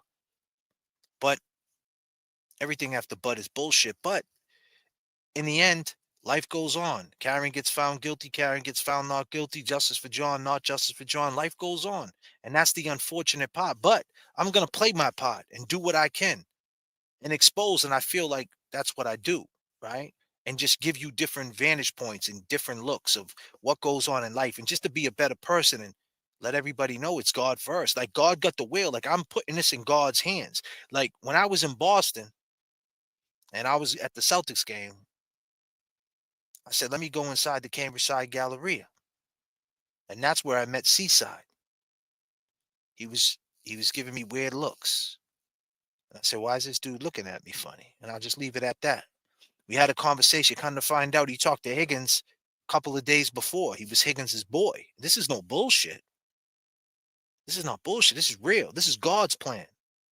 And I had just came from the waterfall from Canton doing the video, showing the distance.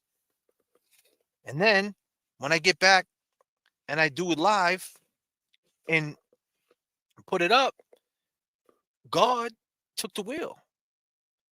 And I mentioned Seaside. And I played the waterfall video. And then we got the phone call from Kevin.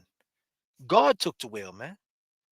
KP, when she called, I didn't know who she was, but she called and it ended up being a good debate because I didn't disrespect her. She's a woman. Why am I going to disrespect the lady for?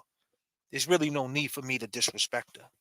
I poke fun at her and I say she steals muscle milks and she's on probation and I just poke fun at everybody. But that's a joke. That's banter. But as far as her as a woman and what she's going through as a lady, God bless her. Same with Plevlin. God bless them. They're confused. I get it. But at the end of the day, it's entertainment too. But I would never do a show. She called in and that helped put me more on the map. God took the wheel. Then the lady Mary called me. And then Turtle Boy started watching the show. And things just started unfolding. And then here we are tonight with this. And if this becomes true, And if this is true, and if this is true, and if this is true,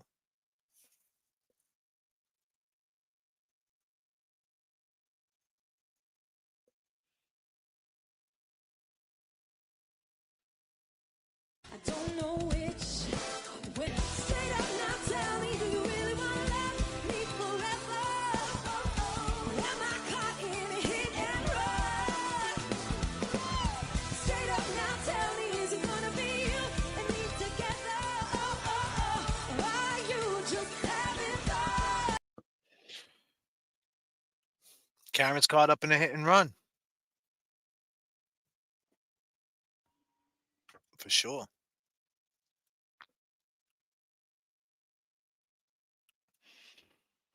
That's a nice donation right there. Dude, you love me, baby. Kelly Hill, nothing but love. You've been here for a while for sure, Kelly. Kelly Clarkson did that remix. She kills it. Colin, I haven't seen her name before besides this, so you're not alone. Framed. So my point is, you become part of this journey of who you are. You know, this is what it is. You try not to step on people's necks. Try to be good to people. Karma is your conscience. I don't want no more bad blood between anybody. I'm 39,000. That's why I say I'm a pilot. They talk shit about me being in my car. I said, it's not a car. It's a jet. You take it, you flip it, and you fly above it. That's what I do. I'm a creative adult, a child who survived. I'm lucky I'm here. And so ain't every one of you guys in here. But I had this little conversation with her, KP. And it was hard to talk to her because she didn't want to hear anything. And I'll play a clip.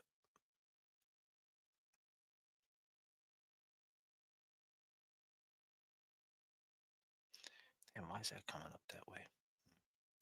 Now, that must not be the clip. But I will find a clip.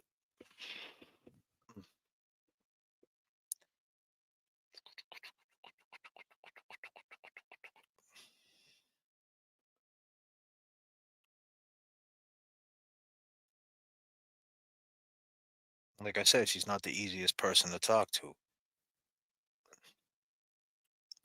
Much love to you, Kelly Hill. Much love to you. Did you talk to that woman, Nick Rocco? I'm about to open the phone lines. Nick Rocco could call us if he wants to. Anybody want Nick Rocco to call? If Nick Rocco can call. If he can, it'd be nice for him to call. Hear what's going on. But yeah, let's listen to this for a second. Check this out. In the night, talking shit to him, texting his girl in the bar, letting him know. There's been all this. He texts him, "Are you coming here?" I'm putting blame on Higgins at the end of the night, talking shit to him, texting his girl in the bar, letting him know. There's been all this. He texts him, "Are you coming here?" Focus on give you some information that nobody else has. This is absolutely breaking. All right, let me tell you one thing. All right. Jen McCabe has been placed as the center of this, right? We can all agree on that. Yes. And now you're kind of looking at Higgins, right? Jen McCabe fucking hates Brian Higgins. I know breaking. All right, let me tell you one thing. All right. Jen McCabe has been placed as the center of this, right? We can all agree on that. Yes. And now you're kind of looking at Higgins, right? Jen McCabe fucking hates Brian Higgins. Jen McCabe fucking hates Brian Higgins, straight out of KP's mouth. That's wild. I know this 110%. Kevin from South Boston. Jen McCabe hates you. Did you know that? As a fact, I know that she doesn't want to be around him. She was grown whenever he was in social situations, which is not that often. Jen McCabe does not.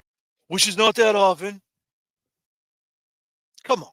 Stop it, will you? Not like Brian Higgins. If the crux of your theory. The crux. Listen. Does it look like I used the word crux? Crux? Fuck. If you have that, TikTok is back. if you have that, TikTok is back. if you have that, TikTok is back. if you have that, TikTok is back. I'm raw hustler, get your bacon soda.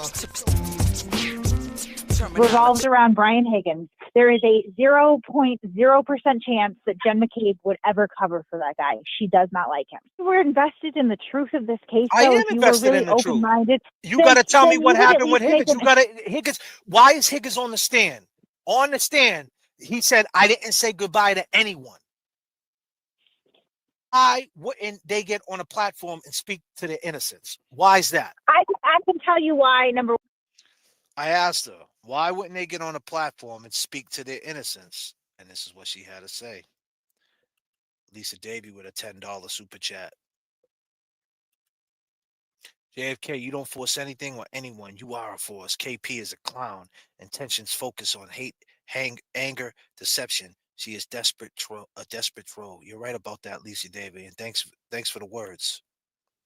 Didn't want to, and I know this for a fact again because I talked to these people, they did not want to compromise the integrity of the criminal case one way or the other. And number two, and I think this is a pretty well-established fact because people have been running their mouths about it, they're under contract. They're under contract.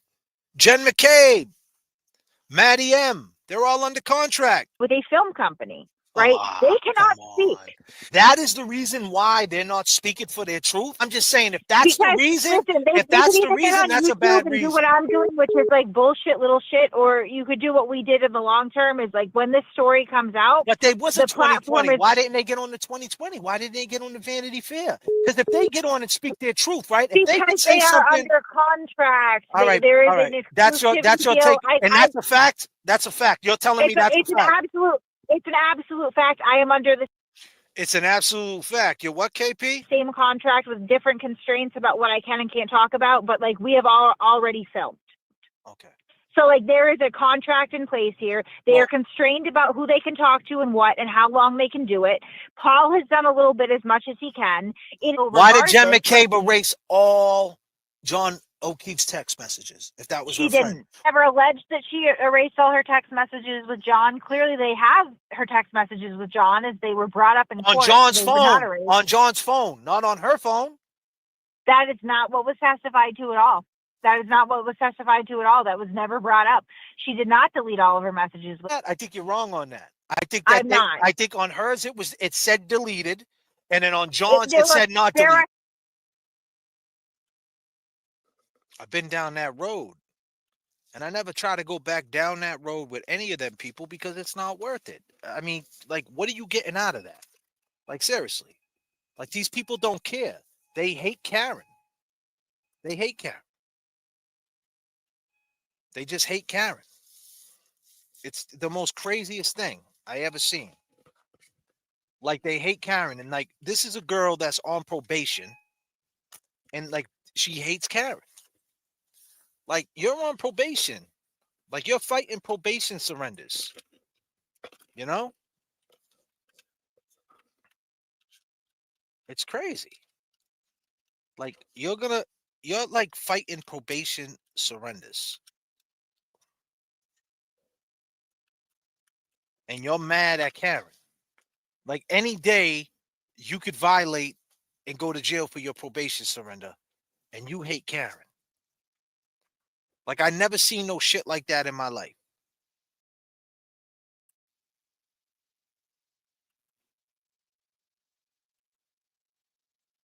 I never seen anything like that in my life. You're on probation. You got your own issues. And you hate Karen. Shit is ridiculous, man.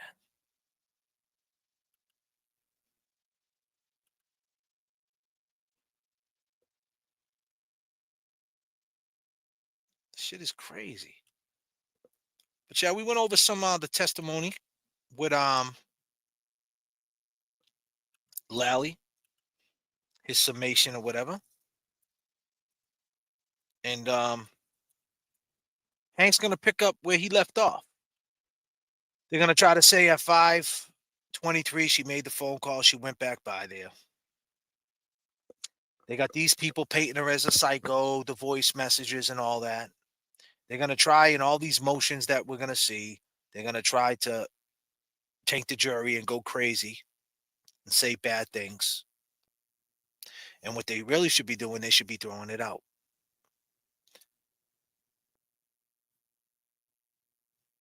It's insane.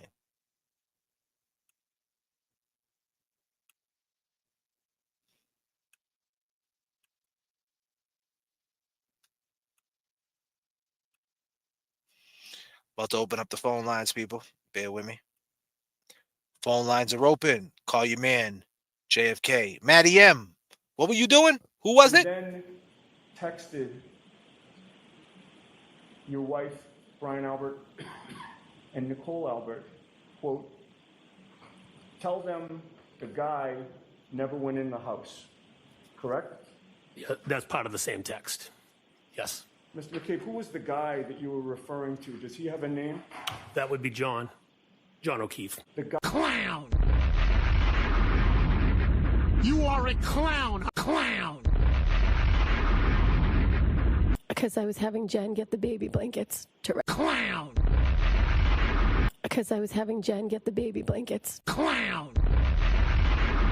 Because I was having Jen get the baby blankets to Clown!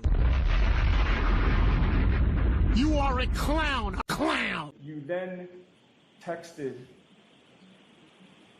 your wife, Brian Albert, and Nicole Albert, quote, tell them the guy never went in the house, correct?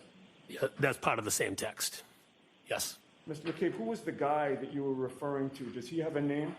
That would be John O'Keefe. The guy. Clown! You are a clown! Phone lines are open.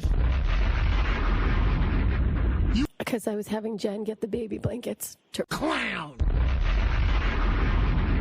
What were you doing, Kerry? Because I was having Jen get the baby blankets to wrap around him. Clown! You are a clown! A clown! Because I was having Jen get the baby blankets to wrap around him. Clown! You are a clown! A clown!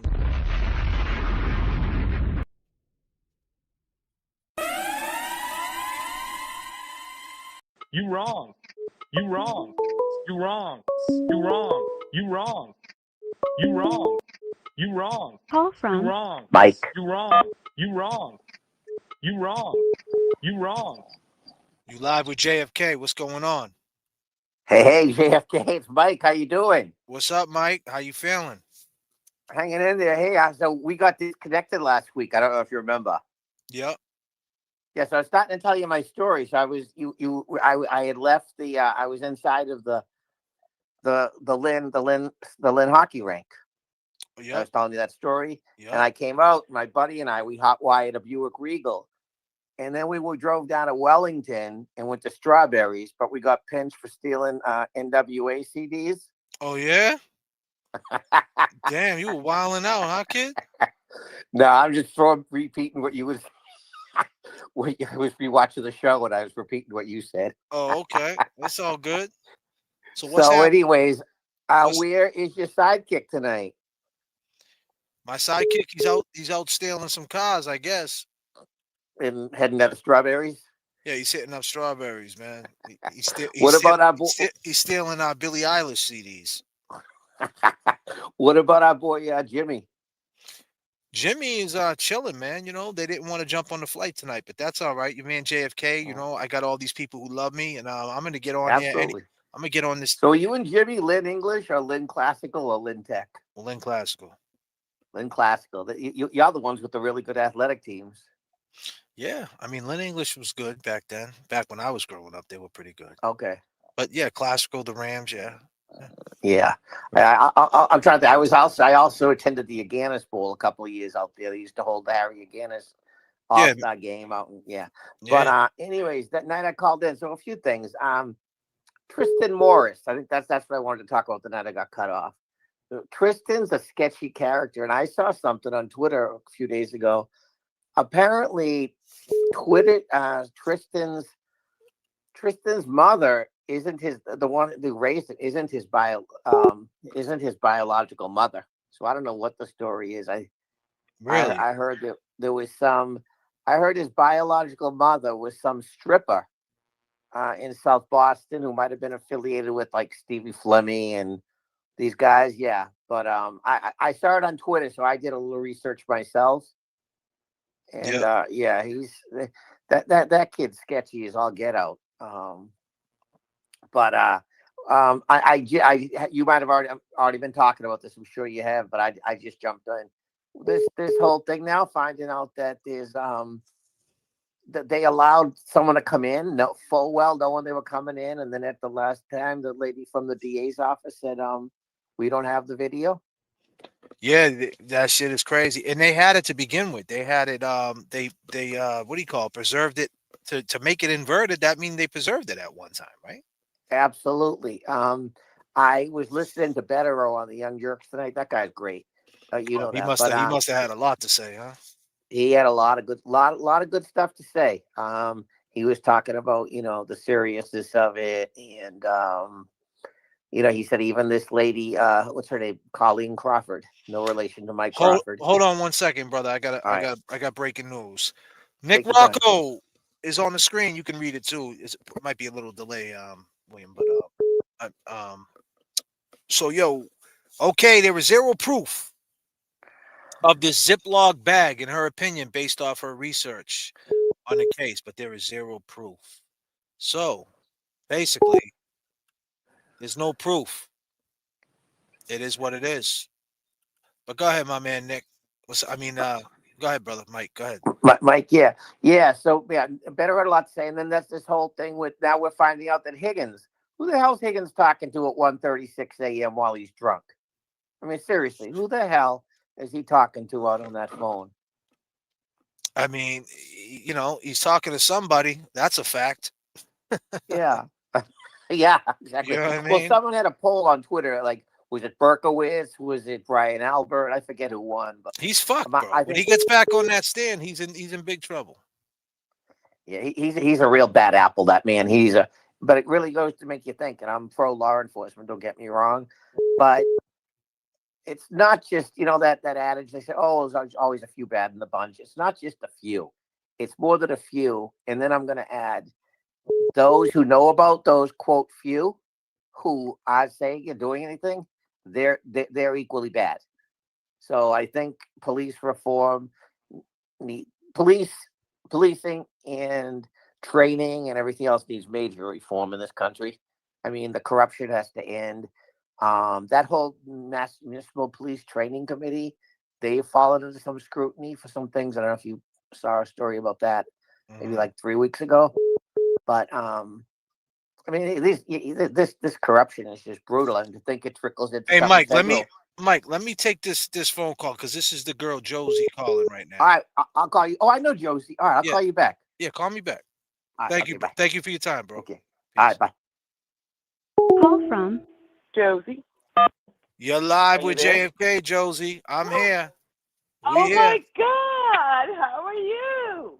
I'm good, Josie. People want to know what's going on. People want to Well, know. it's not only me. I got Amy on the phone. Say hi to Amy. I don't think you guys have talked before. What up, Amy? No. What up? I never talked to you, Amy? Is this Amy from Boston? No. Nope. Okay. What's up, Amy? How we feeling? I'm feeling good. How about you? I'm good. I'm just flying an airplane right now. So what's going on, Josie? I know. 39,000 feet. That's right. What's happening? Thank you for the donation, by the way. That was beautiful. Absolutely. Pray for me. As much as you pray for me and I'm doing okay, I got your back, and so does God. So thank you. That's awesome. Remember that. The idea was to let you know there's new information out that Brian Higgins was seen at the Sally Port at 1:26 in the morning, which is a different time from the one that he had given on testimony. Remember? Yeah.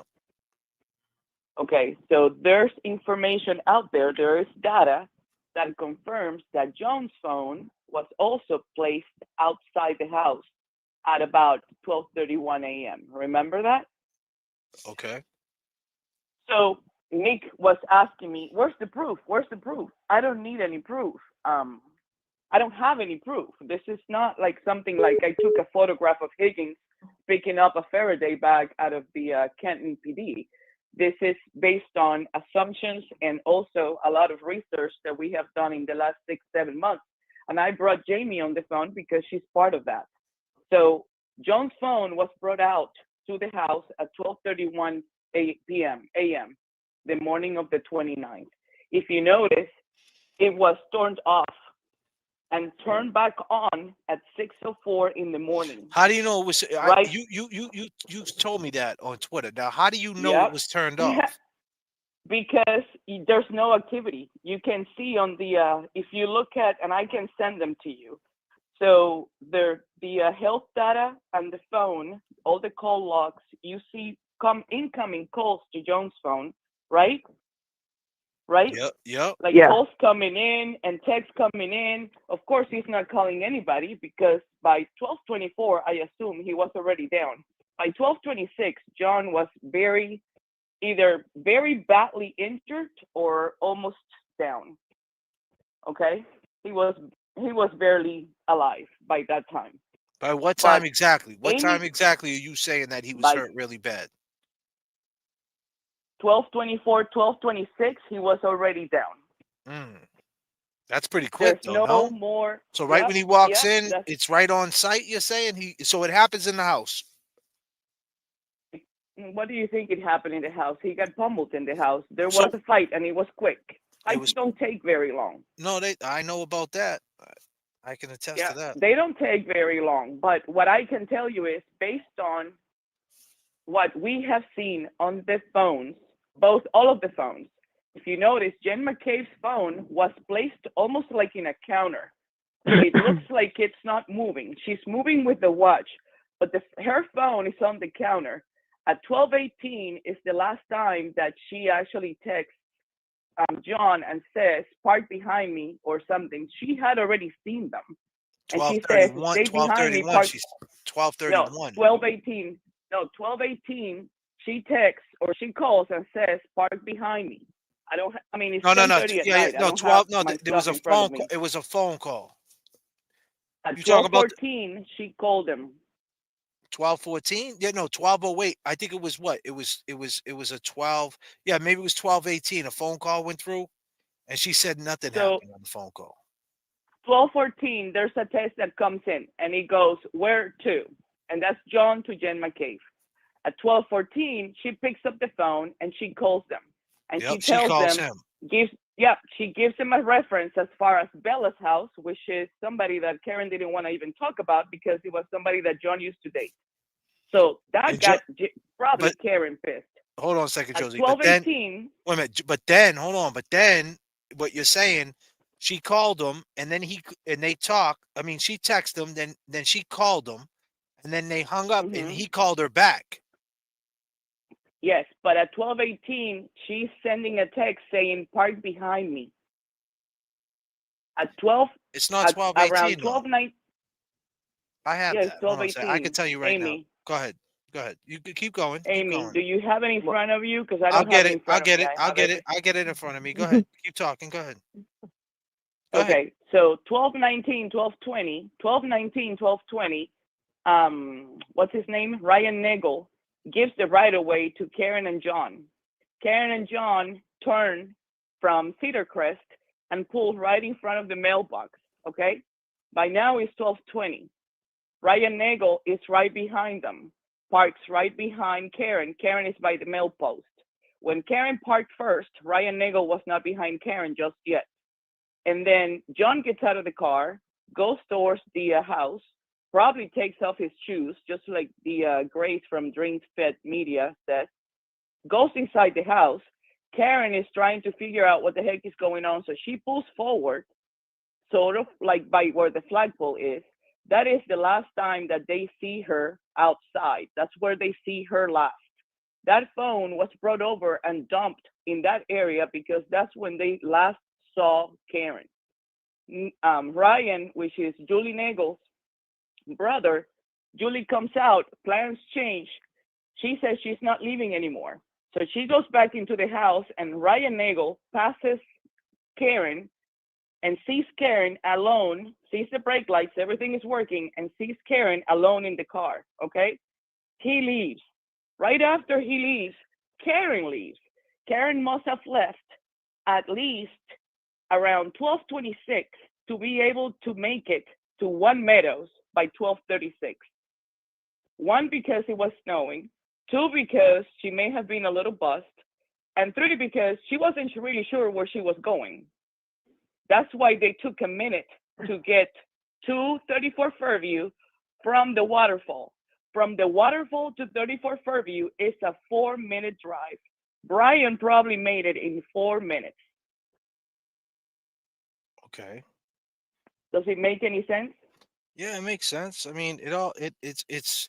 But you're saying that right when he walked in the house, that and like this was all planned, like right off the rip. That's what you're saying. I think the powwow started. Yeah, I thought the powwow started right the minute that he got out of the car and went into the house. And by 12:24, 12:26, by the time Karen left, he was already down. They were waiting for her to leave. The 11-minute, 10-minute drive, you can confirm it because that's exactly how long it took Carrie, Jen, and Karen to drive from One Meadows back to 34 Fairview at 6:03 in the morning. Now, right after that phone call at 6:03, you can look that Joan's phone appeared.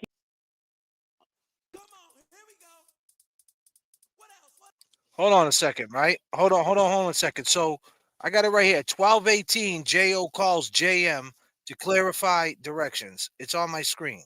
So 12:14, Jen McCabe calls John O to give him the directions. At 12:18, hold on, it's right here.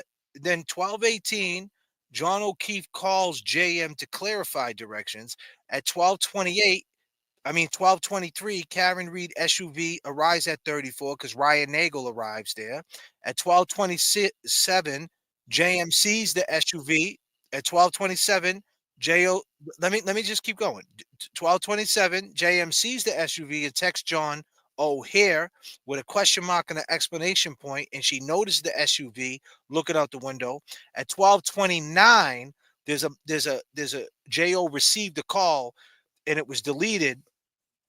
That what do you call it? That and then at 12:31, yeah, a phone call went through. Jen said it never went through, but it did because that's what Celebrate said. And then at 12:31, JM texts John O, pull behind me, and the SUV moved at 12:31. So when you say at 12:18, what are you saying that happened at 12:18? It was a phone call. So where you have 12:23, I have 12:20. Oh, you took it. Oh, you took. I took it down because I had to put it up with you on the phone. I can't do two at the same time.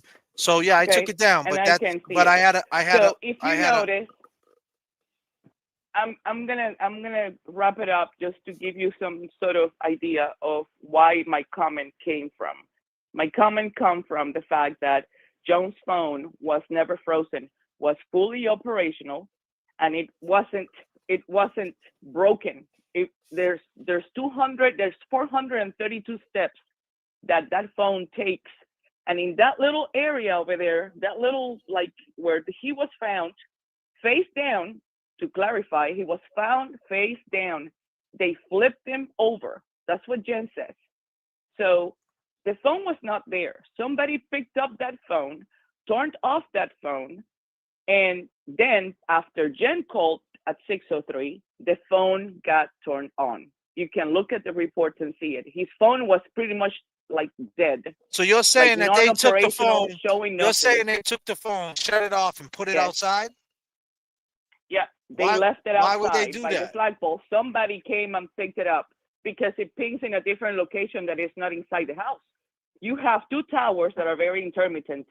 My phone, my Verizon, You're or talking my about. T-Mobile, So both you of them say did not work. Josie. All due respect, right? All due respect. You're saying. Sure. You're saying that right when it goes down. Now we can agree. You said a fight happens fast, right? Pretty fast. So a fight can happen fast. So how are you thinking that they're thinking this far ahead? How are they thinking this far ahead? If it just happens, they're thinking, "Oh, take his phone, shut it off, put it outside, don't put it in the house." Like, how are they thinking that much on the fly? So the fight happened inside, right? The first calls, if you notice, the first calls that Jen McCabe says that all of the calls that she deleted were which ones? were the ones prior to. Those are the ones that are implicating that the timetable is earlier than later. There's a reason why she wants to push the timetable to a 12:45 timetable. It's not convenient to her. You see what I'm saying? Karen didn't get there at 12:23. Karen got there at 12:20. She got out. If you look at all the phones, but you have to cross-reference. Let me ask you this, Josie. Why didn't Nagel and all them see John get out the car? Did they see him? Are you saying they did see him? He was already out of the car. No. So when they pull behind, So when they pull behind Karen, he was already out of the car and heading in. But how did they not see him? They couldn't have seen it. So Cedar Crest, and I know you've been there. When you come up the hill, right? You're coming up Cedar Crest instead of the other way, instead of Chapman. The only way that you're facing Chapman is when you're coming from Cedar Crest, right? If they gave Karen and John the right of way, Karen must have pulled out first. John got out of the car as Ryan Nagel is pulling right behind her. She still had the foot on her brake because she stopped. We don't know whether she put the car on parking or not. She had the foot on her brake. He could see the brake light. He mentioned that on the testimony, the brake light on top of the car, and both lights were working. Julie Nagel comes out of the car. There's a text message at 12:23 that says, "I'm here." She comes out, she changes her mind, and she says, "No, I'm going to stay," for whatever reason. She could have probably been told, "You're not going anywhere," because by then Karen had pulled forward to the flagpole. They could see her through the windows. She could try to peek to see if she could see anything. Julie just came out, but Julie went back in. Ryan Nagel passed. So why did Julie say there was no car? Why did Julie say there was no truck there? There was no truck there? That's what she said. She said she didn't see the SUV there. When she went out, it was gone. No, Julie Nagel in testimony said that she came out, she talked to Ryan Nagel, and then she went back into the house. No, she said she talked to Ryan Nagel. She said she talked to Ryan Nagel. Hold on a second. 5. Was she talking about the Wrangler or was she talking about the Lexus? Hold on. This one's explosive.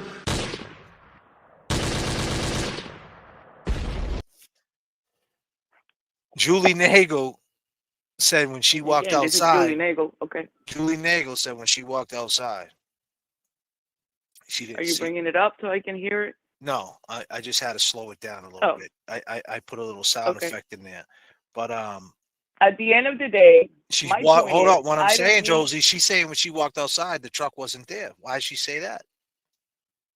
Are you sure that's what she said? I'm 100%. I'm pretty sure, man. I'm 100%. I mean, I was 100% with that you was off with the 12-18 and all that. I mean, I study all this too, Josie, you know? And I mean that with all due respect. It's a tough case.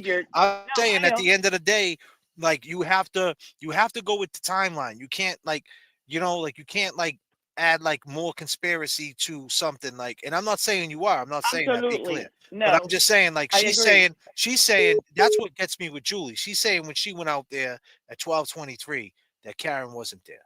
Which means if Karen did it, which means I don't believe anything that Julie Nagel said. That's the first thing. Are you there?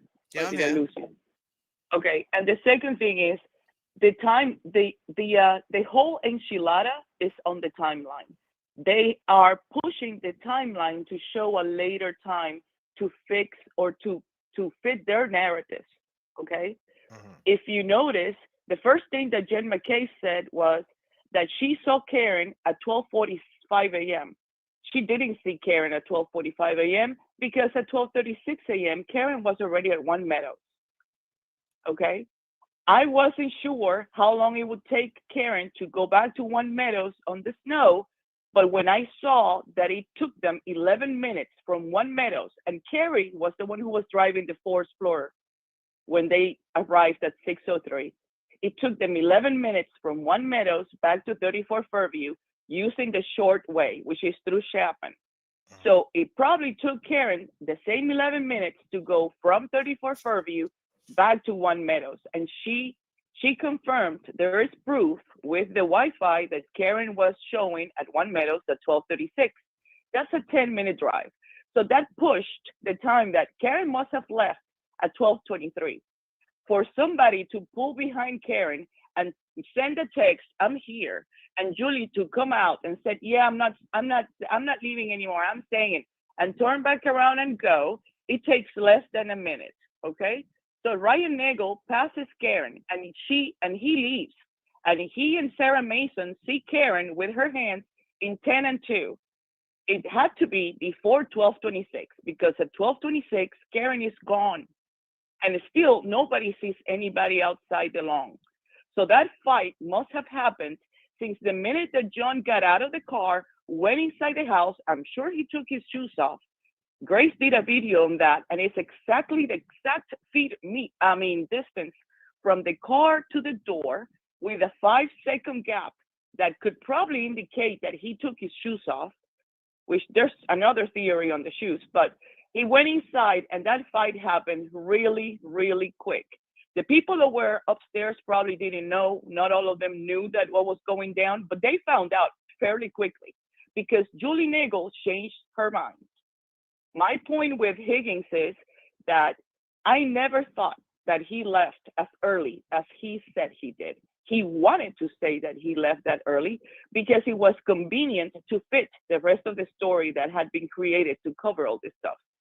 Somebody took that phone 83.53 feet outside of the house, and that is exact distance from the front door to the flagpole, dropped off the phone there. And if you want me to tell you, I thought in the beginning that it was Proctor who picked it up. I thought it was Proctor who picked it up because Proctor did not show up at the murder scene. He did not show up at 34 Fairview. And why would he not go to an investigation he has just been assigned unless he was just there? And he knows exactly what happened. People are talking about, oh, so many inconsistencies, but they are failing to look at consistency. If there is one constant thing, it is their behavior, the pattern, the times, and what they do. It takes 4 minutes from 34 Fairview to Canton PD. I did it myself, just like you probably did too. 4 minutes, okay? So Higgins shows up. It shows on the video, and there's proof of that, because mine is just a theory, but there's proof that Higgins is seen at Sallyport at 12:26. He leaves again at 12:34, okay? That's 10 minutes. The phone goes kaput. Joan's phone goes like dead, like it's zero, like dead at 12:31, and it comes back to life at 6:04 in the morning. Well, that's a good point. After the 6:03, right after the 6:03 call that Jen McKay placed. Well, listen, Josie, I appreciate your passion. I appreciate everything you said, and I'm gonna stop it there, and I'm gonna go on with the next phone caller. And Absolutely. I appreciate your time for sure. We'll talk later. Sure. No, thank you so much. Bye, Peter. Peace. Bye.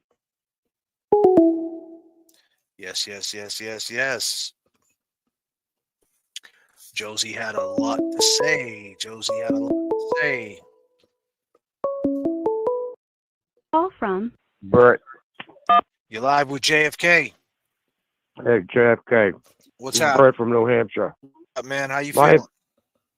I'm loving it. The temperature's dynamite. All right. What's going on, my man?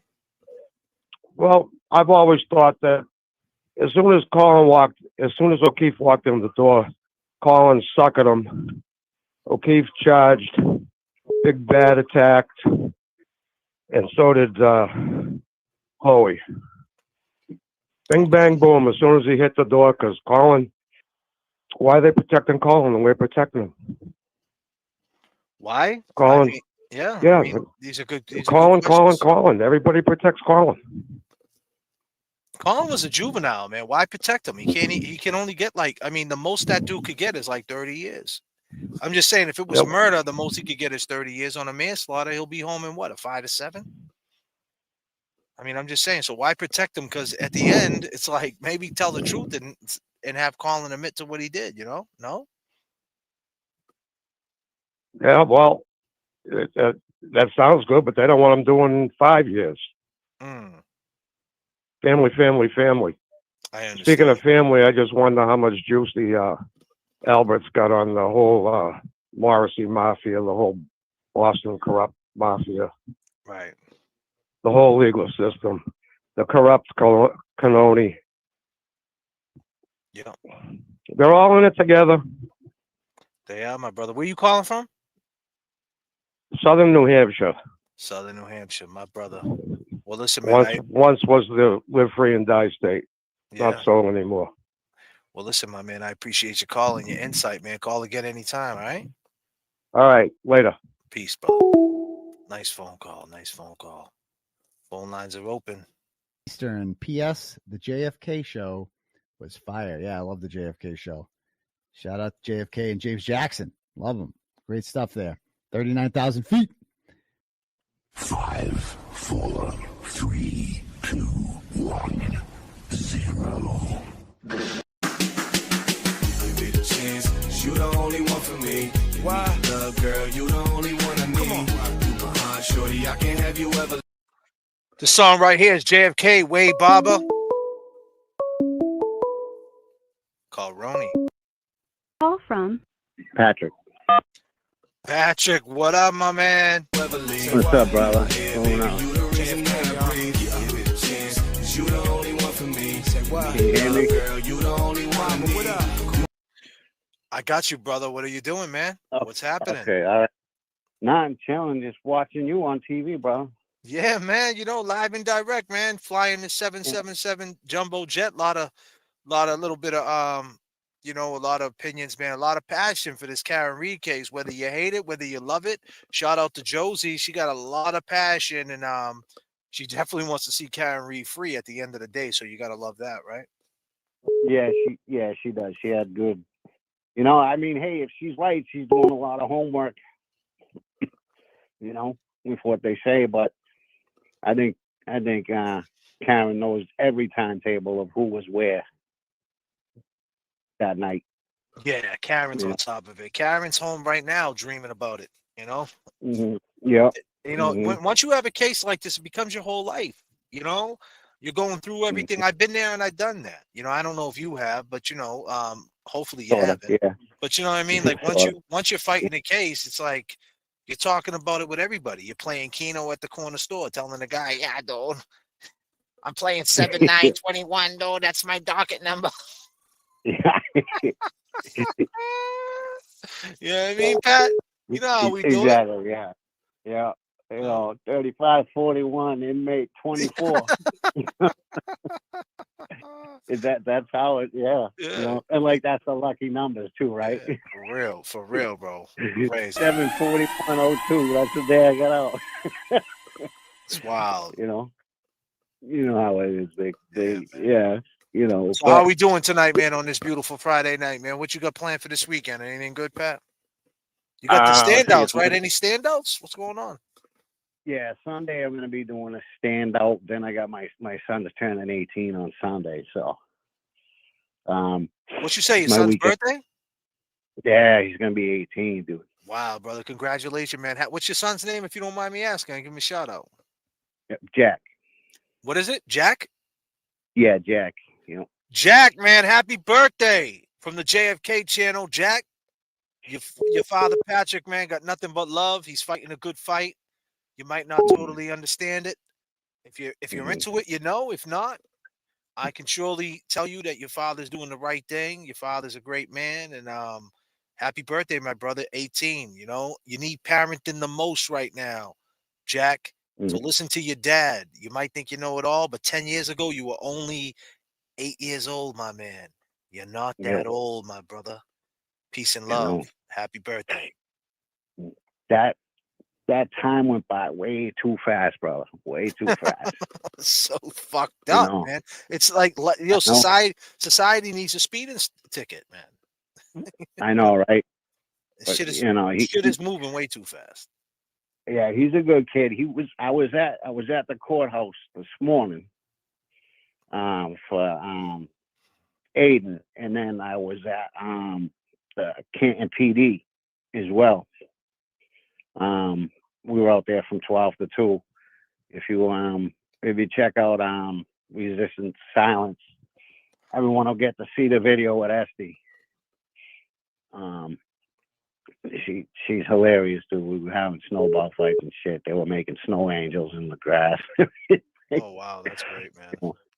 You know, but listen, with that, when they're talking about the baby blankets, right? Okay, say the baby blankets did come out. Okay, that could be a temporary situation for 15, 20 seconds while they're grabbing, you know, bigger blankets. You know, Karen unzipped Because her I was shirt, having Jen get the baby blankets to wrap around him. jacket to try to get, you know, contact with John to hopefully warm him up. You know, so they can talk about, you know, we went to get baby blankets all they want. That could have been temporary. But in to get it hindsight, going. I don't even understand how she's still standing on that. Like, I'd be disgusted if I would. At the time, Kerry didn't know. I mean, I'll give it a benefit of the doubt. At the time, she didn't know how much, you know, Jen been in 34 Fairview and didn't really know, right? She didn't know her like that. You know what I'm saying? Yeah. So, I mean, this is what I'm assuming. I'm giving Kerry the benefit of the doubt. Someone could tell me something different, but I'm just saying at that time, okay, it seemed right. Grab the baby blankets. That's all we got. Let's make the best of it. Let's try to get John up. But now that you know that she could have walked in that house and grabbed blankets, what the fuck she grabbing baby blankets for? Why didn't she go in the house? That's not a question, Kerry. And like I said, I don't want to downplay and be rude, because she was real broken up. You know, her testimony at that particular time, she was very broken up, and I don't want to sound like a scumbag and act like I know how she feels, because I don't know how she feels. I don't. We're not psychics. We're not in other people's bodies. You got to respect people if they feel a certain way. So I respect and I believe, because I have no reason not to, that she's being genuine. So at the end of the day, it was tough for her, trauma. But now that you know Jen could have went in the house, Kerry, you don't have that question. So I'm just trying to have Kerry, because she got no stake in this, man. I mean, obviously, as far as like, you know, she's not like, regardless of what happens, if they get found guilty, if Karen gets found guilty, nothing happens to her. So why not start asking questions? We need someone from that side. Just ask some questions, and it just turned the tide a little bit. I mean, I think the tide is turning anyway, but and I think it already has, because of guys like you, guys like me, Turtle Boy, and so on and so on. But at the end of the day, it's like, come on, in hindsight, you're still gonna stand on that. You're gonna say, oh well, she didn't know any better. She was, it was traumatic. Man, you would have ran in that house. Stop it. You know what I mean? Stop it. Let's stop the bullshit. Yeah. That's all. Yep. And yeah, I think that, like, people go into action. Excuse me. People will go into saving mode, lifesaver mode before they go into shock and horror. That's a good point. All that comes afterwards. Like, you're in shock when you find out your friend has passed away, and to me, it don't even feel like they was friends. And what's the name there? I think it was John's mother that asked him, "Hey, will you ask that girl to the prom?" I think she would. John said, "Oh, what? What do you mean to ask?" So John went to the prom with Kerry? Yeah. Wow, I didn't know that. That's news to me. And, well, she'd never been in John's new house. She admitted that on the stand. That was the first time she ever went in there, so she couldn't wait to go there. Yeah. Oh, of course. Yeah. And it seemed to me like, it was, I just saying, maybe, it could have been like first love in her mind, that big crush, and, you know how it goes. Some of that shit never goes away. You know what I mean? Exactly. Yeah. And it was, it was very big of him and nice of him to do that, so yeah, she's I think they're just on top of her. I don't think she has any choice but to go with the flow right now. No, she don't. But I mean, it sounds stupid though. You know what I mean? Like, come on, you're at a bar. I'm just saying, like, forget that. Like, that's inside the courtroom, right? Like, that's the things about these courtrooms that are so corny. It's like, it's so like these courts can get so petty. You know what I mean? Because think about it, when they lock you up, it gets even more pettier. You know what I mean? Mhm. You're in there fighting for ramen noodle soups and Reese's peanut butter cups. They're locking you up Mhm. at 9 o'clock. They got you watching the Cosby Show at 1 o'clock in the afternoon, fucking reruns.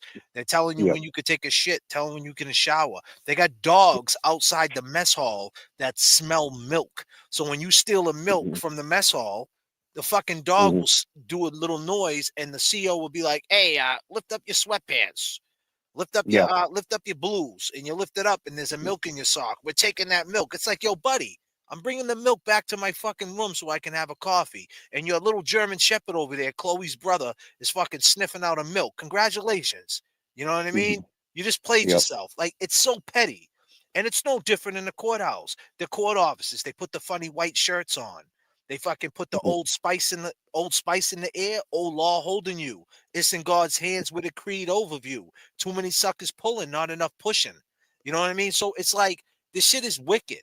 And so that's what Mhm. it is. And so Kerry, she's corny. She's a corny person, because if she was at the bar with me and she said, "Hey, you know what happened was the baby," but listen, why didn't she go in the house? Every minute counts. Calm the fuck down, Kerry. That's what it Mhm. is. I'm not saying that you didn't love John and that wasn't a horrible sight. I'm not downplaying that. But come on, you can't act like she shouldn't have ran in the house to go get a first responder, one, and for two, to get some blankets. What are we talking about here? But in the court, in that dark ass Denham Superior Court, Suffolk Superior Court, Newbury Superior, Lawrence Superior, wherever fucking Superior Court you're at, it gets that petty, where that type Mhm. of where they could actually make up an excuse on why someone didn't go in the house. Or Mhm. make, you know what I mean? Well, Because think about it. Back in the day, they used to arrest us for roaches in the ashtray, the Commonwealth. They would fucking yeah. arrest you. You'd be in front of Mhm. a judge and they'd be like, "Yeah, we found 3 roaches in the ashtray. We're recommending jail time." Like, this shit is wicked, man. Mhm. Yep. It is wicked, and they can twist anything to make it seem like yeah, he was on the stairs, but he was going down, not up. You know, they can twist everything they want, and it works. Yeah, it's so whack. And that's Mhm. why Yep. when I try to get on, I try, I try to talk about the courthouse. And Mhm. like, 4 months ago when I was bringing up all these points, I was kind of getting a lot of pushback because we were far away from the Yep. trial. Now here we Mhm. are a month and a half out from it, basically. Mhm. Yeah. What, 50 days or something, right? Just Mhm. about, maybe a little bit more, whatever it is. I don't even know where we at. So February's here, 28 days in February, basically almost here. 28 Yeah. days, and then bam, March 31, and then boom, it's the first. So what? It's like 40 something, 50 days or whatever it is. So Yeah. the point is, back in September when I was making these points talking about the sound bites, she needs to change the sound bites, and people were like, "Man, JFK, all you talk about is the waterfall and the fucking sound bites, dude. What's wrong with you? Karen's not guilty. She's factually innocent. The feds are not going to let this happen. The feds are But going to that's come what's in." there. And that's what they were saying to me, and I was getting so much pushback, and I'm like, "Listen, but what happens if April or January was supposed to be at that time rolls around and it doesn't Mhm. play out?" Like, this is the type Mhm. of pettiness they're gonna get on. They're gonna try, like, right now, um, brother Brotherhood Council, is that his name? Brother Council or Brotherhood Council? What is I it? think his brother. I Yeah, think it's his so brother. yeah, Brother Council, he schooled me on something. He said that she let it in the sound bites, but she's gonna go through it all and see if it's definitely gonna be played. So I think Mhm. honestly that she's gonna do it, but then again she might not. So the thing is, Mhm. she doesn't let the sound bites in. That's good, right? But she ruled that they could be in, or whatever, how that works, right? To be honest with you, but the point I'm trying to make is that that's how petty it's going to get in that courthouse. They're going to play the sound bites. They're going to say at 5:23 she went back there. They're going to say that she knew exactly where she was. They're going to play the audio of her screaming and yelling that she's crazy and this is wrong. Like, they're gonna get that petty, and they're just going to act like Jen didn't run in the house because they were just sleeping, and why would she wake Yeah. them? Like, that's how fucking petty it is. And I was saying this back in September, like, man, we need to like combat this. We need to figure this out. Like, what's going to be our line of defense? And I was getting pushback because everybody was so gung ho on the feds, acting like the feds were here and they were going to get arrested. But, like Nick said, the feds are still here. And, we got to have hope that down the line. But the point is, we're here now. The trial's creeping up. We're here. And at the end of the day, the waterfall, and I'm so happy there's more to add to that, because now it's like you got the waterfall on Higgins to bring him on the stand. Hey, what's this on the waterfall? You said last hearing that you didn't say goodbye to anybody, and now this is you leaving the waterfall. And now at 134, we got you. I'm sorry, brother. Go ahead. What? Chris was grabbing him by the arm. Chris is grabbing you by the arm. Now at 134, you're at the police station talking to somebody. Who the fuck were you talking to? So that alone, I mean, this guy is gonna be so. I mean, how do you explain that? After knowing you had to deal with, think about what Alan Jackson did to him last time. What am I, chopped liver? What about me? Like, he knows he got to deal with Alan Jackson again. Alan Jackson's Alan Jackson's gonna have fun with him, boy. And he's gonna name drop the decorated dude shit. He's gonna be like, so you never lied? You know what I mean? Do you know anybody in South Boston? Like, like he's gonna slip that in. Yeah, that'll be fun. Because he gets different things in there, and they're not even jabs. I don't call them jabs. Just to get him off his pivot. And then you got Yannetti, who's gonna kill Albert, Brian. You know what I mean? Yeah. Like it's like it's so bad for these people. Like they really got to do this again. Like it's so bad. Like they listen, man. It's so bad for them. And like I said, Hank thinks, it's Hank. Like Hank thinks that, oh well, if in these motions, if I could get this, taken out, and then I think Hank is betting on the manslaughter. I think that's what he wants. I think at the end of the day, he wants the SJC to come back with the manslaughter. So his whole thing he could draw up is like simple. Like, she went back there at 523. Does it even matter who That's killed his her? fallback. You know what I mean? Like, does it even matter what really happened? Because at the end of the day, she was a part of it somehow. Like, he wants to trick the jury. That is what the header of this video is. That if you look at the thumbnail, I said at Karen Reed, he's trying to trick the jury, and that's what he's trying to do. He's trying to trick them to be like, well, at 523, if she was there and she didn't help him, then she was a part of it. Now we can't. Now they're not on trial, but she is. No, and exactly. by the way, they're sitting, they're sitting with the family. And that's all this is. This is a straight real roll from Oak Grove to Forest Hills. And they exactly, and then they said that Aiden being in there. Remember the day they sent them out? Aiden being in there, they said was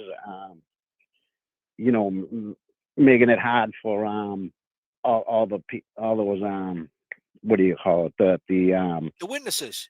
The witnesses, yeah. But then what happened when like the whole all the McAlbert showed up and was sitting there in the back row when they were given closing arguments? And that's the trick the jury, because the jury's thinking in their head, why would the family be sitting next to the murderers? Yep. You know what I mean? Like, it's so, like, you know what I mean? And that's what it comes down to. And that's why I'm saying, like, that's why it's like, Paul, man, like, you're letting this really happen because you got an issue with Karen. You know what I mean? Come on, you're not asking questions, Paul. Like, come on, Paul. Paul, you're really not asking questions, man. That the girl Jen McKay didn't run in to get fucking blankets for your brother. Your brother's on the snow. Your brother didn't deserve to go in the house. Like, the last moments of his fucking life, right? Kerry, her words right here. Get the baby blankets to wrap around him.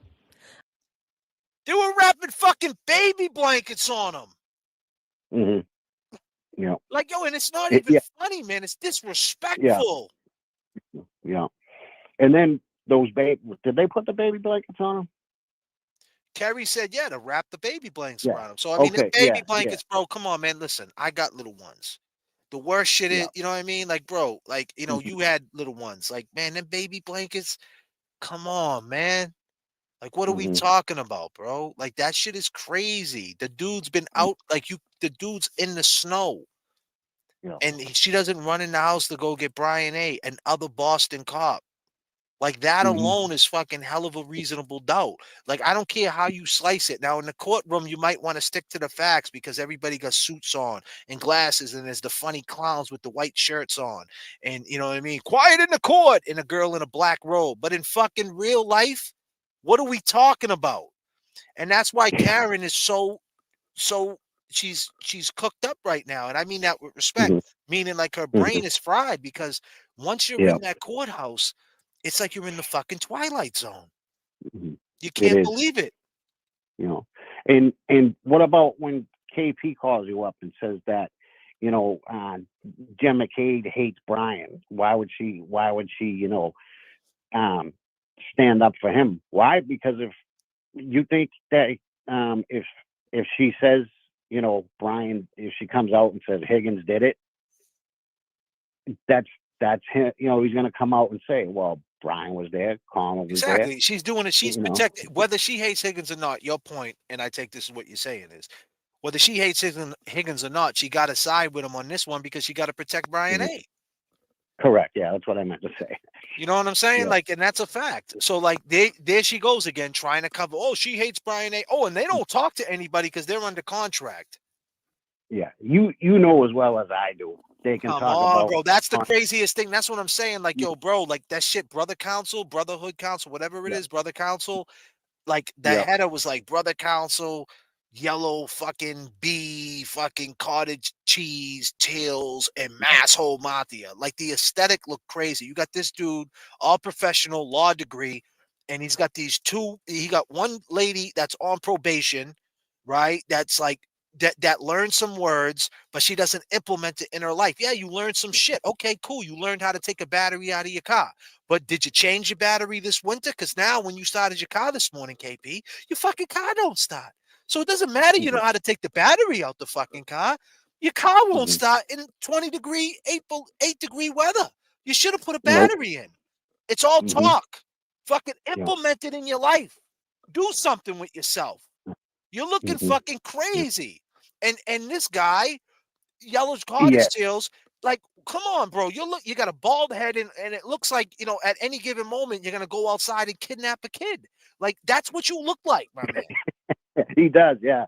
Yeah. And you know, like he was saying tonight, science really isn't science. Yeah, I mean, come on, bro. And the dude, you got a lawyer You know. breaking it down like, yo, reasonable doubt. That dude does this shit every day. That dude goes into the dungeons, into the basements of the courts every day. And like, this is what he does. And you're shitting on. It's like, it's no difference when I'm an artist, right? I've been doing my thing in the music game for a while. And some people don't know. I get it. But it's like when a kid that's just starting out tries to tell me how it is, I don't try to big brother him, but I just say, hey man, like when they ask me, hey, what do you do to make it, JFK? Like, give me some advice. I say, hey, listen, man, you know, I could just tell you this, bro. Like, you know, everybody makes it different. The way you're gonna get to it in the way someone else gets to it is different. Everybody goes through it different. There's no blueprint to it. But the only blueprint I can give you is stay true to yourself. So my point is, this guy, but you got to respect people that are in the game. This guy don't respect the lawyer at all. Like, they're there like, oh, like, like, you know, like, this is way it is. Like, Karen did it. Like, because you believe Karen did it. Like, that's it. Like, that's not law, though. It doesn't matter if Karen did it, you fucking idiots. If there's reasonable doubt, she got to walk. Exactly. And I mean that with all due respect. I mean that with all due respect. I'm not saying, disclaimer, I'm not saying Karen did it, but if she did, let's just say there's too much reasonable doubt. She's walking anyway. And then like, it's just like, it's like, that's what I'm trying to say. Like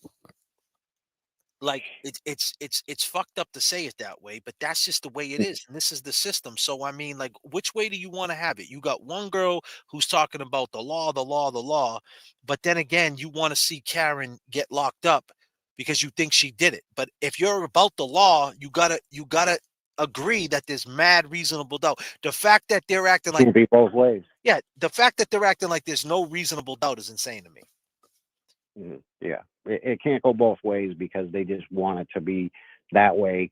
You know, who knows why who knows why. I mean, a lot of people say that this person, that person, turning on her, because they don't like Turtle Boy. I don't know. I mean, you got to really done something bad to that person. You know what I mean? But there's, people out there, that's good content for KP. Right. Hell yeah, that is. Everyone else is saying she didn't do it, and maybe she's trying to flip the script and say, all right, And she well, called herself Karen Reed's content. devil. That's what she said too. I seen that. She said, "I'm the Karen Reed, the free Karen Reed's devil," some shit like that. Like she's already like making a promo out. And then she did the narcissist piece. She did the piece about how she was with Turtle Boy and how she got out the cult and how Turtle Boy tried to take advantage on YouTube. Like she tried to make a backstory about herself. Listen, a backstory is not made up. A backstory is your journey. You didn't have a fucking journey, KP. Live with it. There's no fucking journey. You didn't do anything. You didn't pay no dues. That's it. Like, and I take that serious because, bro, I paid a lot of dues, man. You know what I'm saying? Like, I did a lot of things in what I do. The same way, if you're a construction worker and you worked your way up to get to where you had to get to, you got to respect it. But she ain't got a story. She ain't got a story. Her story is what? I used to be with Turtle Boy and I used to write articles. Okay, that's cool. But I mean, at the end of the day, you're trying to make a story up. That's not the way it works. That's like that. It doesn't work that way. You're making shit up as you go along, just for some type of for attention, not for awareness. See, you're looking for attention, not awareness. If you were looking for awareness, you would be totally transparent and be real with yourself. But you're looking for attention, so that's all you're looking for, and that's what you want. So you'll do anything to get it, and you'll try to use the big words, but you don't implement it in your life. Just by looking at you, it looks like it looks like you. When you go shopping, you put little Debbie Christmas, zebra cakes in your carriage. Like do something right with yourself. You feel me? And I mean that with respect. I mean, if you're gonna try to be professional, have the aesthetic. You know what I mean? Yeah. Don't sit there and talk all them big words and your aesthetics fucked up. Be real. Be transparent. You got probation surrenders. You got a probation officer, and you on there telling a lawyer how to do business. It just don't make sense to me. I know, but and also I think that things aren't happening with her getting locked up or everything because I think the judges and all everybody thinks she's not afraid of Turtle Boy. Hell no. That's what I know. And he's not really afraid of her. Dude, she got into this, man, for one reason only. She knows about the monetize button. She could front all she wants. She knew she got like 33,000 subs. She knows it's profitable. You know what I mean? She wants to sit there. Oh, it's not about the money with me. It's about the fucking money with you. Stop it. You know what I'm saying? She's a single mother. She's single mother. Why wouldn't you want the money? You know what I'm saying? Like, I'm not knocking your hustle, but stop acting like it's not. And that's the craziest thing. Karen Reed is not guilty. Never been proven guilty. A grifter, if you look at the definition of it, is telling lies and trying to make money off it. Well, you guys are saying Karen did it for sure. You guys are not even open to the other. Like, you don't even say, well, it's fucked up that she didn't go get she didn't go get blankets, and it's fucked up that Brian A didn't come out, and Higgins is a liar, and the bar footage. You're not being like that at all. Like, if you're gonna be neutral, if you're gonna be away, like you said, you can't have it both ways. But my point is, like, you're just telling lies. Like, you're telling lies and you're grifting off it, and you act like you're not. Every time that dude goes on the Cottage Tales, whatever his name is, he gets money. That's a fact. He gets super chats, and he gets donos, cash apps, all that. And that's what he wants, man. And like, they're acting like they don't. And that's the problem. Just be real. Like, it is what it is. And then they knock Karen. What is Karen supposed to do? She's not talking about making $1,000. These dudes, exactly. What does Alan Jackson want an hour? $2,000 an hour? Exactly. That's the only money she's talking about, And a lot of people are working hard to donate. And then you got this KP girl and that other, I don't know the dude's name. He hides his face. That's on the dude that's with him. Yeah.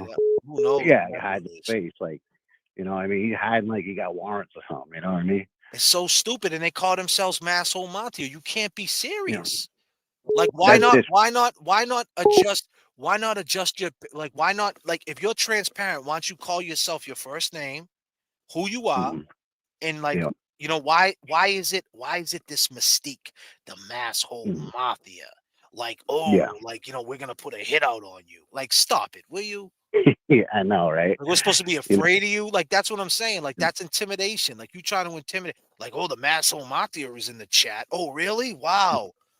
You know what I'm yeah. saying? Tell me, you know, wow, the Masshole Mafia is gonna get me. Oh my god. You know what I mean? Yeah. Like, come What? on, stop it. It's not real life. It's petty, man. These people are fucking Mhm. petty. They never dealt with no real shit. And, like, I can't Yeah. believe it. And then they're acting like Karen Reed's not going through some real shit. And that's the thing. Karen Reed's going through the realest shit ever. She's on trial I for know. murder for something that she didn't do. Right? Yeah. Murder. Imagine having a murder case, bro, Yeah. for something you didn't do. Dude, that's insane. Like when I talk to her, I ask her, you know, just how she's doing, how you feeling physically, and all that type of stuff. And you know, she'll ask me the same thing. I don't really like to talk to her about the case, you know. And she's nice. You can tell when someone's shady in front of it. You can tell when someone's shady. You've been around. I've been around. We can tell. You could tell. Listen, man, And she's not that way. Karen did not kill John O'Keefe. And they know No. it. Everybody knows it. It doesn't matter what she did. Doesn't matter she talked to Higgins. It doesn't matter. It doesn't even make a difference of what she might know, what she don't know. Hey, she's being charged with killing John O'Keefe, and she didn't do that. That's it. Exactly. Period. She did. That's what it comes You know, down to. And you guys can't fucking prove it. There's no way you can Yeah. prove it. How? No. Where? When did she have Yeah. time? When the fuck did she have time to do it? What? I see. Here's the thing. Lally in his closing statement said she hit him and then she pulled off, and then the girl KP and homegirl and whatever Carter's cheese, whatever his name is, they're on this guy's thing saying the Commonwealth. Why doesn't anybody believe in the Commonwealth's theory that she hit him and she left him there and she drove away? Well, the reason why we don't believe that theory, because Jen McCabe is saying she's looking out the fucking window, waiting for John to come in. And she's looking out the window constantly. And she never seen it happen. Oh, by the way, 7 people left. One dude pulled up there, then pulled away. Then Matt McCabe went in the house and came back in and came out. And no one's seen the body. Like, what are we talking about? Like they were looking out the window. Julie Nagel went outside and said the truck was gone. Then she said she seen a blob that was 6 foot. Then she didn't get talked to for a year later or something. Tristan didn't get talked to, a guy that's probably the most important witness, because he pulled up and then he pulled off. Like 2 weeks before, right? Yeah, he went to go get her. He drove there, and then he drove away. So he went there. So he, you know what I mean? He had eyes on the house twice. And keep in mind, snow's his business. So his eyes is on how much snow's everywhere. Exactly. You see what I'm saying? Yeah, and when you pull over to pick someone up and someone gets into your car, you know, you look over at, hey, what's up? How was your day? And the fact that she tried to say, and the fact that the girl tried to say to the brother counsel, there's a thing called, she tried to give some shit like where you're like when you're focused on something else, you can't see something else. Well, that's crazy. Yeah, what are you talking about? Yeah. Oh, I was looking down, trying not to fall. Come on. You listen, you went the length of the lawn and he's right there in the snow, on the dust in the snow, a little white dusting. And that's all it was. And underneath them, there was snow. There wouldn't have been no snow where his body was hot, the whole 9 yards. The bottom line, he was not fucking there. And then you guys are acting like other cars didn't drive by that night, that there was a fucking blizzard. People were outside. It wasn't that bad. It wasn't like people didn't go on anywhere. Yeah. So, you know, and I'll just say this, and I'll say this, and I'll let you rock it out. But I'll just say this. The fact that they don't admit that, like these people on the other side are still saying she hit him and left him, and that's all that happened. No, they were what everybody was looking out the window. Man, McCabe looked out the window. Jen was looking out the window. She admitted she went to the window at 12:40. So at 12:40, she seen a truck. This is what she said. Now, let's just say it wasn't Karen's truck. Another truck pulled up. She was looking right there. Everybody was looking out the window. Julie Nagel walked outside and said the truck wasn't there. So if the truck wasn't there, that means John was already laying down. If you're going with the Commonwealth theory, like when did it happen? And no one heard it. John didn't make a peep. He just got hit and didn't say ooh ah. He just got knocked out. Like, come on, man. It's just impossible. It just never happened. Yeah. My bad. My bad. You know. I just get No, that's all right. That's all right. Like I said before, so what? John stood there the whole time. She drove out 62 feet and still stood there when she was driving backwards. What, 24 miles an hour, 62 feet? Adam, you tell me he didn't do a tuck and roll. Right, and like he's not a Boston cop, and he hasn't been in traffic stops where dudes try to hit him before. I'm sure that happened to him before. Yeah, exactly. If that would have happened, I'm sure Yeah. like muscle memory would kick in. Like, damn, this bitch is trying to hit me. What the fuck? Yep, exactly. And then if she can see a blob, right? They said that she saw a blob, and then Jen's trying to say, well, she hopped out of the car and knew exactly where John was, right? Well, if you can see a blob, then you can see where John is. Nick Rocco said he believes Karen pulled off right after Heather and Ryan and them drove away. Now, if Nick Rocco's saying this, and, I'm not trying to blow up nobody's spots, but we'll just say it like this. That right there is law. That's all I got to say. And you know what exactly. I mean? And I mean that with all due respect. I ain't trying to blow up no one's spots. I believe Karen pulled off right after Heather and Ryan and them drove away. And that's what happened. She pulled off right then and there. That's what happened. And it never happened. It never happened. You would have heard that truck, man, rev up. That's a big truck. That's an LX 570, man. I played the truck. It's got a big engine. And when that shit's going in reverse, it's humming. That shit don't change gears in reverse. It stays in one gear. Wah! You know what I mean? It's going to be like, wah! That's what you're going to hear. Yeah. I mean, basically that thing's built to move, climb mountains and shit. And it's got what, four-wheel drive. I had one. I had an LX 470. Yeah. I had the year before that. The year they started making that body style, I think 2008, 2009. No, what am I saying? A 2000 and mine was a 2000. No, they started making her body style, right? So there's series of them. So there's the I had the F100 series. Then there's the F50. I think. Don't quote me. I think I had the 150, and then there's the 100 series. Then there's the 150 series, and hers is the 200 series. So they're Land Cruisers, but you could buy the Land Cruiser version Toyota, or you could buy the Lexus. I had the Lexus 470. So mine was a 2007, and I think in 08 they changed the body style. So from 07 to all the way now, it's the same. Basically, it's like the same truck. I mean, they update it, but it's the same chassis and all that. I think I'm correct with that. I think they might have changed a few things, but it's a big truck, man. Mine had the 8-cylinder, 275 horsepower. It was a pretty fast truck. I mean, it's for that, it's pretty for what it is, and it had a three gear transmission. You know what I mean? So like in reverse, you're gonna hear that shit humming. Yeah. And I don't think she would have been able to control that shit in reverse, man. I don't think so either. She probably would have went through the fucking house. Yeah, exactly. Yeah, not saying anything bad, but disclaimer there that she's she would have went up on the lawn. And you would have seen that shit, bro. Them big ass tires, you would have seen all that, bro. Yep. And you wouldn't have missed that. You would have seen lights going off the house, the whole shit, man. Like everything it's so stupid.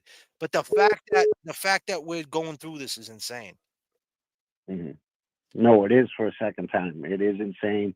It's it is ridiculous, and it's sometimes I gotta slam my head off the wall sometimes. Being down there and seeing Karen, and she's trying to hold it together for everybody, and she's working hard on the case while we're asleep. You know what I mean? And another thing that I'm sorry, these women can sometimes get jealous because of who John is. Like I said before, he was like the catch of the town. Right. What he did for the kids, good looking guy, great job. And, you know, it seemed like they were a lot of women were attracted to him. And then I just drew a blank. It's all good, Pat. You know, but I don't know. You know, good calling in and talking to you tonight. I was gonna call in the other night, but I was, you know, too tired. My brother. So, you know, and yeah, someone put that Josie didn't, when she called in, she didn't give the information about the Ziploc bag. What, she didn't give it? No, she didn't give the information about the Ziploc bag when she called in. She just talked about the She said what do you call it? She said it wasn't factual or something like that. Yeah, Nick said it wasn't factual, yes. And she said, you know, but she went on about the she just went on about the times. Yep. And she didn't have them all correct, but I mean, it's the passion, man, you know? Yeah. And you know, it's the like, you know, Nick said it best, man. No one's working on this case harder than Karen and her team, you know? That's right. Yeah. And you know, they and like, yeah, normal people, you know, other people would just leave it up to the lawyer, take a 15-minute phone call every now and then. You know, she's really on top of all that. Yeah. She is, you know. So, and like I know, like Nathan watches you. When I talked to him last weekend, we were talking about it. You know, and I believe Karen does too. The fact that I was manipulated. I'm just trying to see I'm trying to read what Nick said. Yeah, he said he's just talking to the chat. He's holding Oh, us all down. right, yeah. But listen, Pat, I'm gonna take this next call right here. They've been calling, so let me take this next call, man, and wrap it up. But thank you, Pat, man. Call me anytime, all right, brother? Well, all right, cool. All right, brother. We'll talk soon, man. Peace. All right, peace.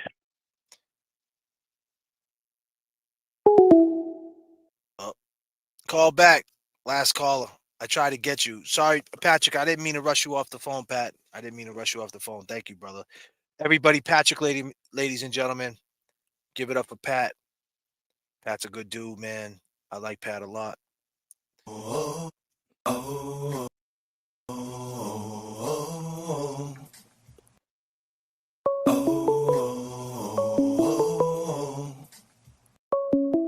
Call from Melissa. You're live with J.F.K. Who am I talking with? Hi, this is Melissa. What up, Melissa? Hi. I wanted to just make a point about the idea, you know, all the trolls on Twitter and all that stuff. When the FKR movement says that the world is watching, it's true. I'm a stay-at-home mom in Tennessee. I live in Nashville. My husband's a songwriter. I teach dance lessons at night, but I'm a stay-at-home mom to a 3-year-old little girl. And I started watching this case and it blew my mind. I mean, I've always been interested in true crime. I watch live trials, all that stuff. And I think it was like day 3 of testimony in the Karen Reed trial. I just saw it on Court TV. And I went, holy shit, I'm in. You're in. And yeah, and it's just never wavered. It's like from day one, I'm just a random mom in Tennessee. I'm not, you know, I'm not invested in the court system or any type of police corruption in Massachusetts. I'm just a person in the middle of the country. But I see it. I see it happening before my very eyes. And it's just, it's wild, isn't it? It's wild. It's unbelievable. But you know, I hate to say this, but this happens, you know, and this happens to a lot. This happens to a lot of people. And let me just say this, you know, this happens. It usually doesn't happen. I mean, it can happen to someone who never been in trouble, but it usually happens to people who might have a criminal record. And not to say that, you know, they didn't do things in their life that they got away with, but that doesn't make it right for some people who have a criminal record to get arrested for a crime they didn't do. And it's kind of like, well, you didn't do this crime, but you did other crimes. or that, they're back against the wall. Karen said it. Karen said, I don't have lawyer. I mean, I'm lucky I have lawyers. There's some people who didn't. So every day there's a kid who's on probation, and a probation officer or a certain police officer or something like that. Now, I'm not saying he didn't deserve to be on probation, and if he did anything, there shouldn't be repercussion. But that doesn't mean, probation officer should be a piece of shit. You know what I mean? And try to send them up the river and try to and that's what they do. It takes a certain type of person that's in power not to abuse power. And this happens all the time in the system. The system is rigid. It's broken. Some people deserve chances. And you could take somebody, a kid or something like that, that could be changed. But as soon as he gets them handcuffs on him, like Karen did, and and they take you down into the basement of the courthouse, it changes you. And once that shit's turned on, you can't turn it off. Well, and like you said about her, I guess some people might call it privilege, but her affordability in her life to be able to hire these attorneys.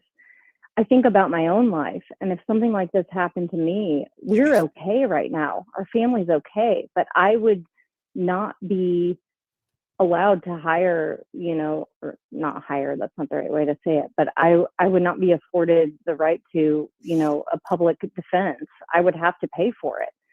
And I have a child. So all of a sudden I would be bankrupt. I mean, way Well, how before about this? Karen How has about this? been. I don't mean to cut you up, but here's a good point. Karen could have had a kid since then. Sure. Right. Yeah. And guess what? They wouldn't have gave a fuck. Yeah, no, that's They right. would show no remorse on her. She could have a baby of twins right now, and just learning how to be a mother, and still saying, "I am not guilty," and they'll say, "Yep, whatever. We're gonna make your kids orphaned." They don't give a fuck. They No, they don't don't. care. They don't. And as soon as people start realizing the system is like that, right? And yeah, don't get me wrong, there's some good people in it, but overall, this is what it's built on. And once you're caught up in the web, it just is what it is. And that's why you gotta be nice to people, because there's some people that are just down on their luck. Not everybody's a shitbag. But then again, don't trust anybody. So it's a hypocritical world we live in, right? Live like it's your last day, but then again, be patient. It's such a hypocritical Yes. world, but you got to learn to balance and act like you're a mother. You got to learn how to Well, balance it. You don't want well, your it's kid. tricky. You don't want your kid to grow up and do things you might have did, right? But isn't that hypocritical? But you got to, because you're a parent. Yeah, and it's tricky too because both sides, there are times where I find myself sitting there going, am I crazy? Have I been brainwashed? Have I bought into some kind of conspiracy? And then my gut tells me no. I had hairs up on the back of my neck on, one of the first several days of testimony in the trial. Like, something is off here. This is not right. And so what really messes with me about this whole case is that it makes you question yourself the same way we do with the media every day. Like, I'm questioning what's true and how do I teach, and it's become an existential crisis. Like, how do I teach my daughter how to decipher between the truth and, smoke and mirrors? And this case has really created something for me in my late 30s as a mom. It's like, how do I? Well, it's scary because you got kids.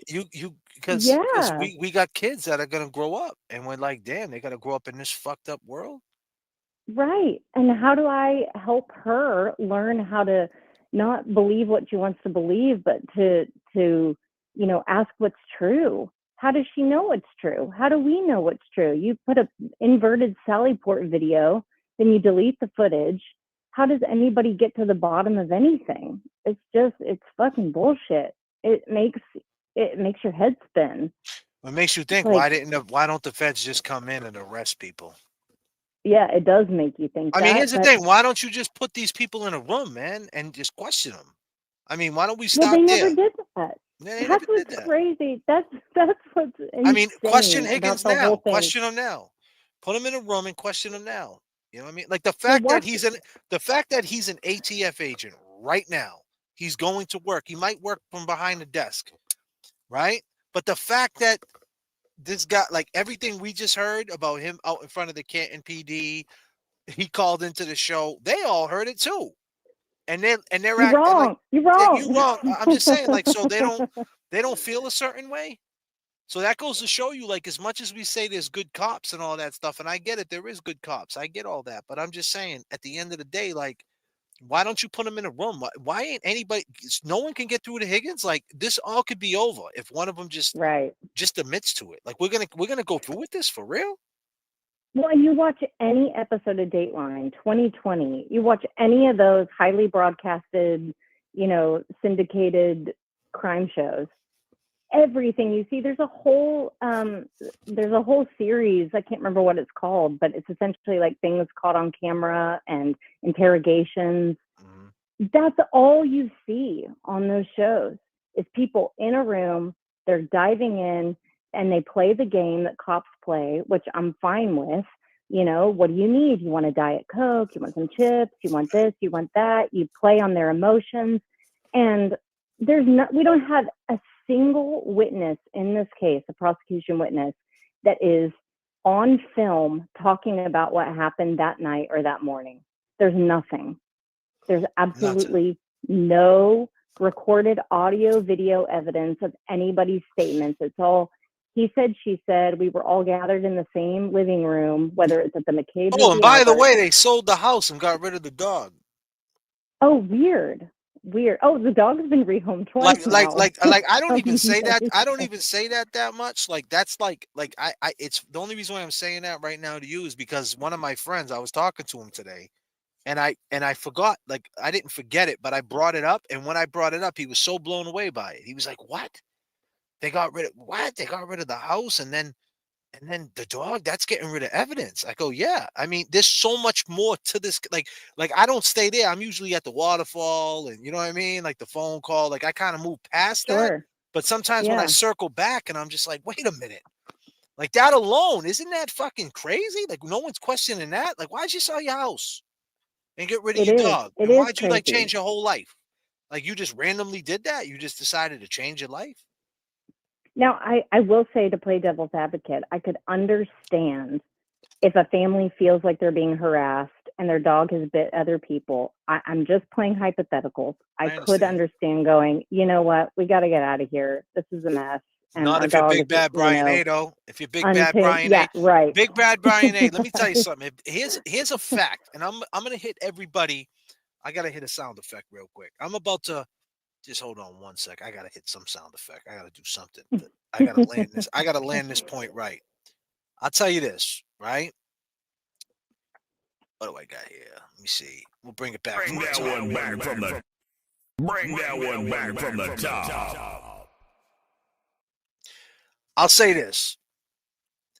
Brian A., if he was 100% innocent, right, he would not be like he is right now. Brian A. is acting like a puppy.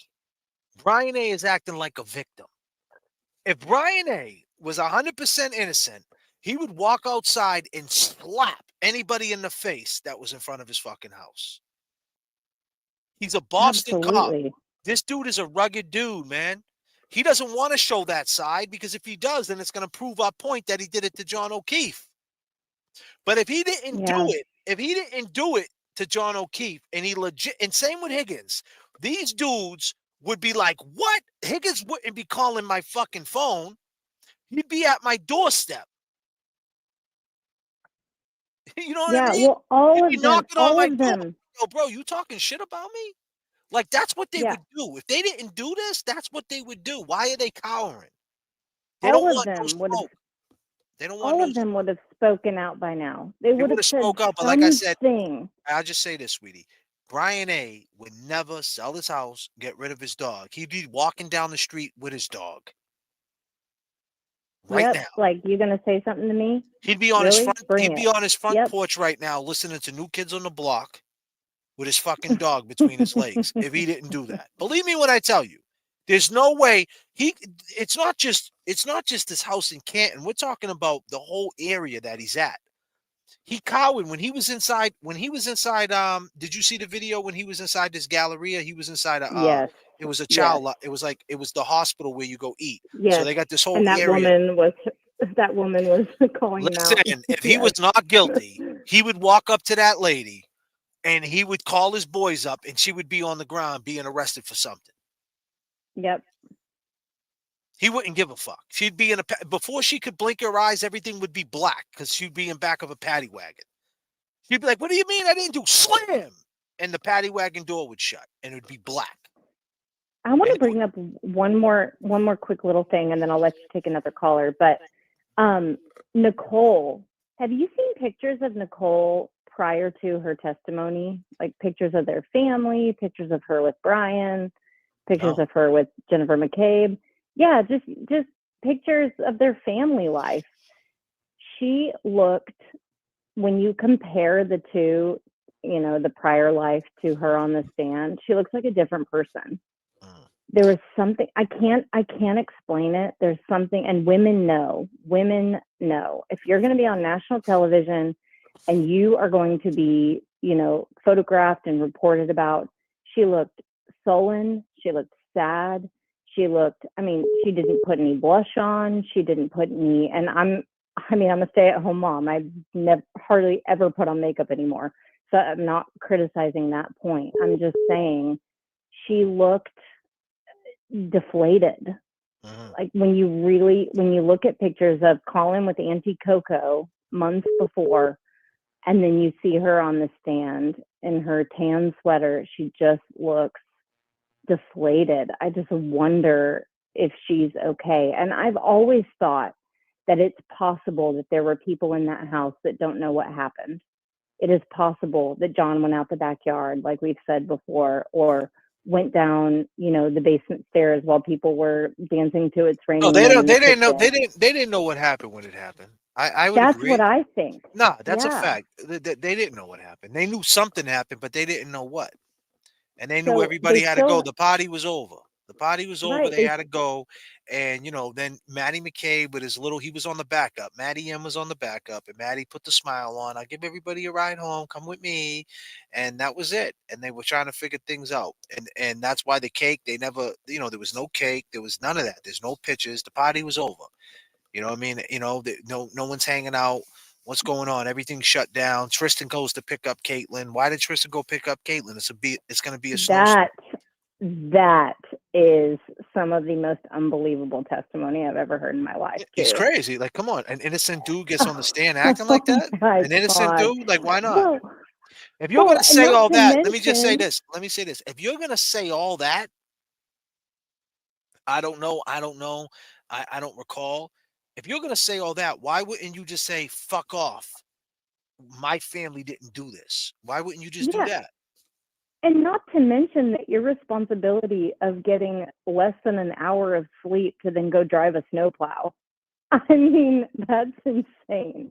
You're going to drive 20 minutes back to pick up your girlfriend, 20 minutes back to probably fall asleep for 15 minutes and then go plow. That's not and believable. by the way, when they went there the next morning, the dog never barked.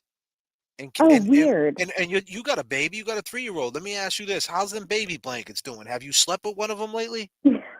No, they're in storage because exactly. You don't need them. Yeah, she got a little bit. Yeah, she don't need them. That's what I'm saying. Like, you know what I mean? Now she's she's a big bigger. girl now. But even if you put like a mid-sized blanket, like, you know what I'm saying? Like, they got comforters in the house. Like that. Like they're not asking that question. Like, why didn't you go in the house? Like, why? I don't understand.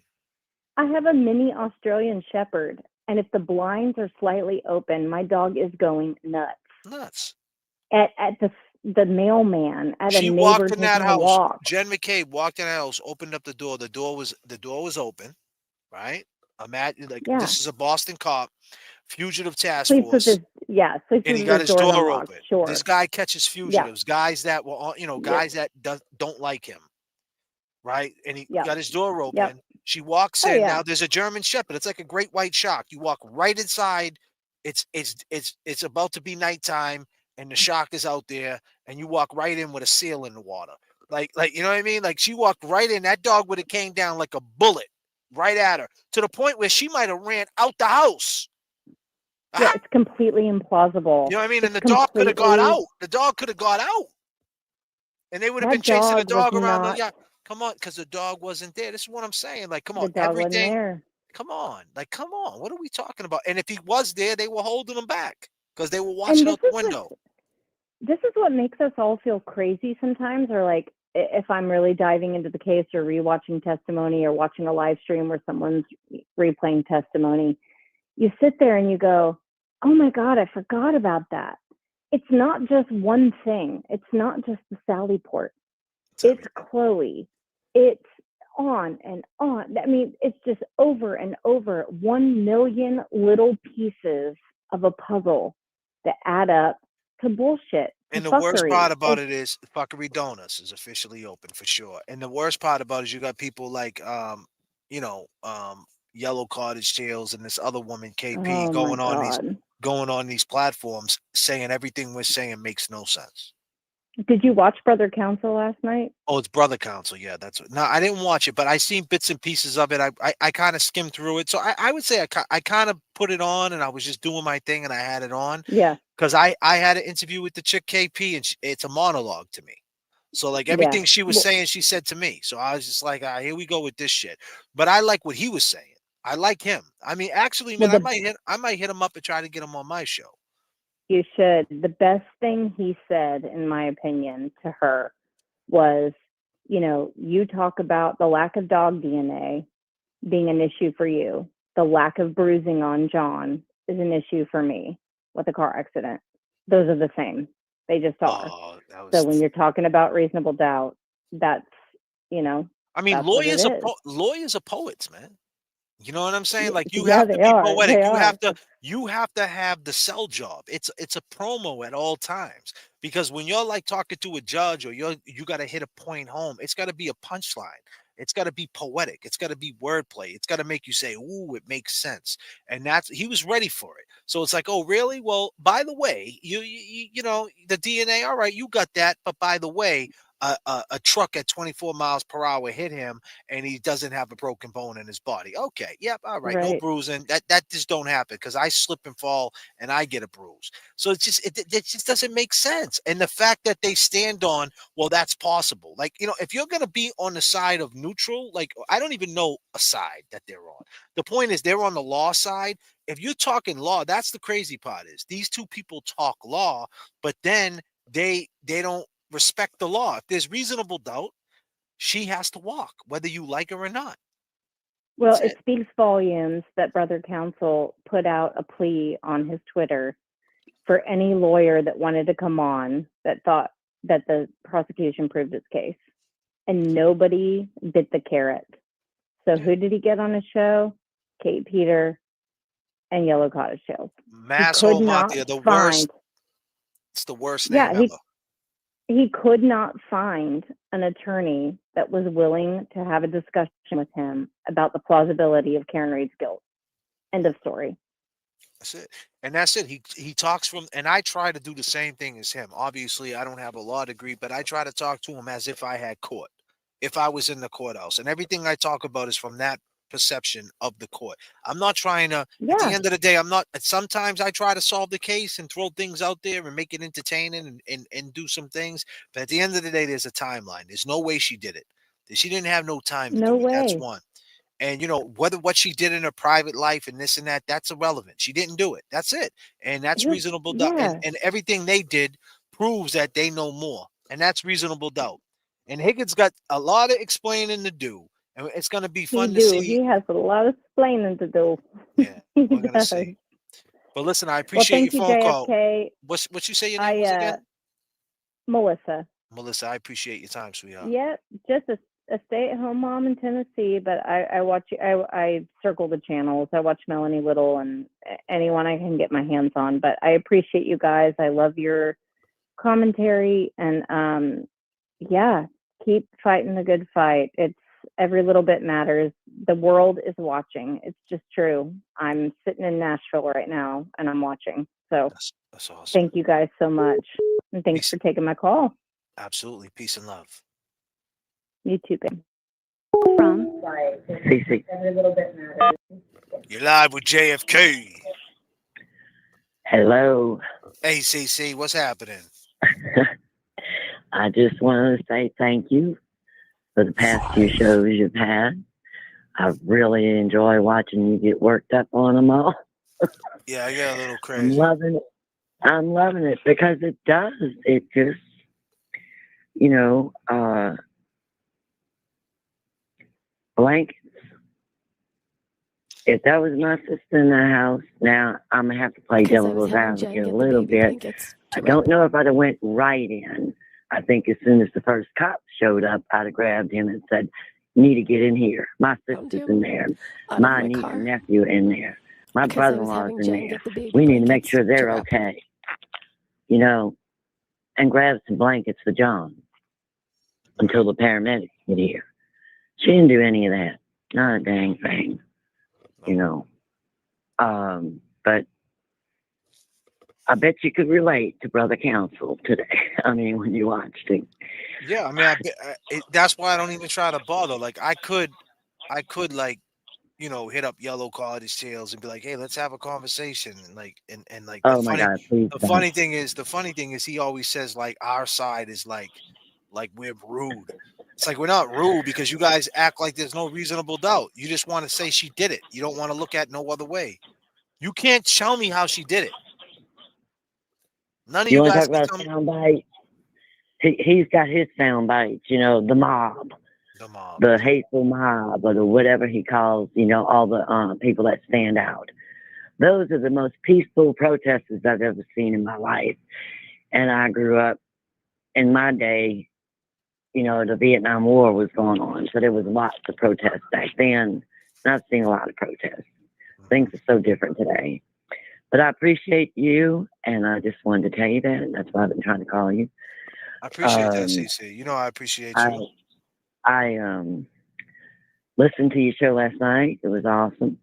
And I couldn't watch you. I had eye thing going on. Went to get injections in my eyeballs, so I was hurting last night. I'm still hurting a little bit. Sorry to hear that. And yeah, it kind of sucks. But I felt so bad for Brother Counsel. And you know what? I wish he would have had phone calls. So I could call him, and you know what I'd have told him to tell those two is let's talk about who? Dr. Renee Stonebridge. Explain I don't know if you remember, but you had that guy calling you all the time, wanting to argue. And then I called in a little bit after him and started talking about it. And you and I were talking about it and about the damage to the frontal lobe and the left and right lobe and beating up in the face. I mean, he was beat left, right. You know, real quick, they beat him. I think Josie was right. I think he got into the house before Nagel and them turned the corner. He jumped out. It wouldn't have taken him long to go run into that door. Yeah, but I've been there. See, that's the thing. I've been there. I don't want to. That's the part I don't understand. What? Is how he got in without them seeing him, because the way they came in, they're right. The main street. She came in on the main street, right? So it's like there's no way like he could have got out without them seeing him.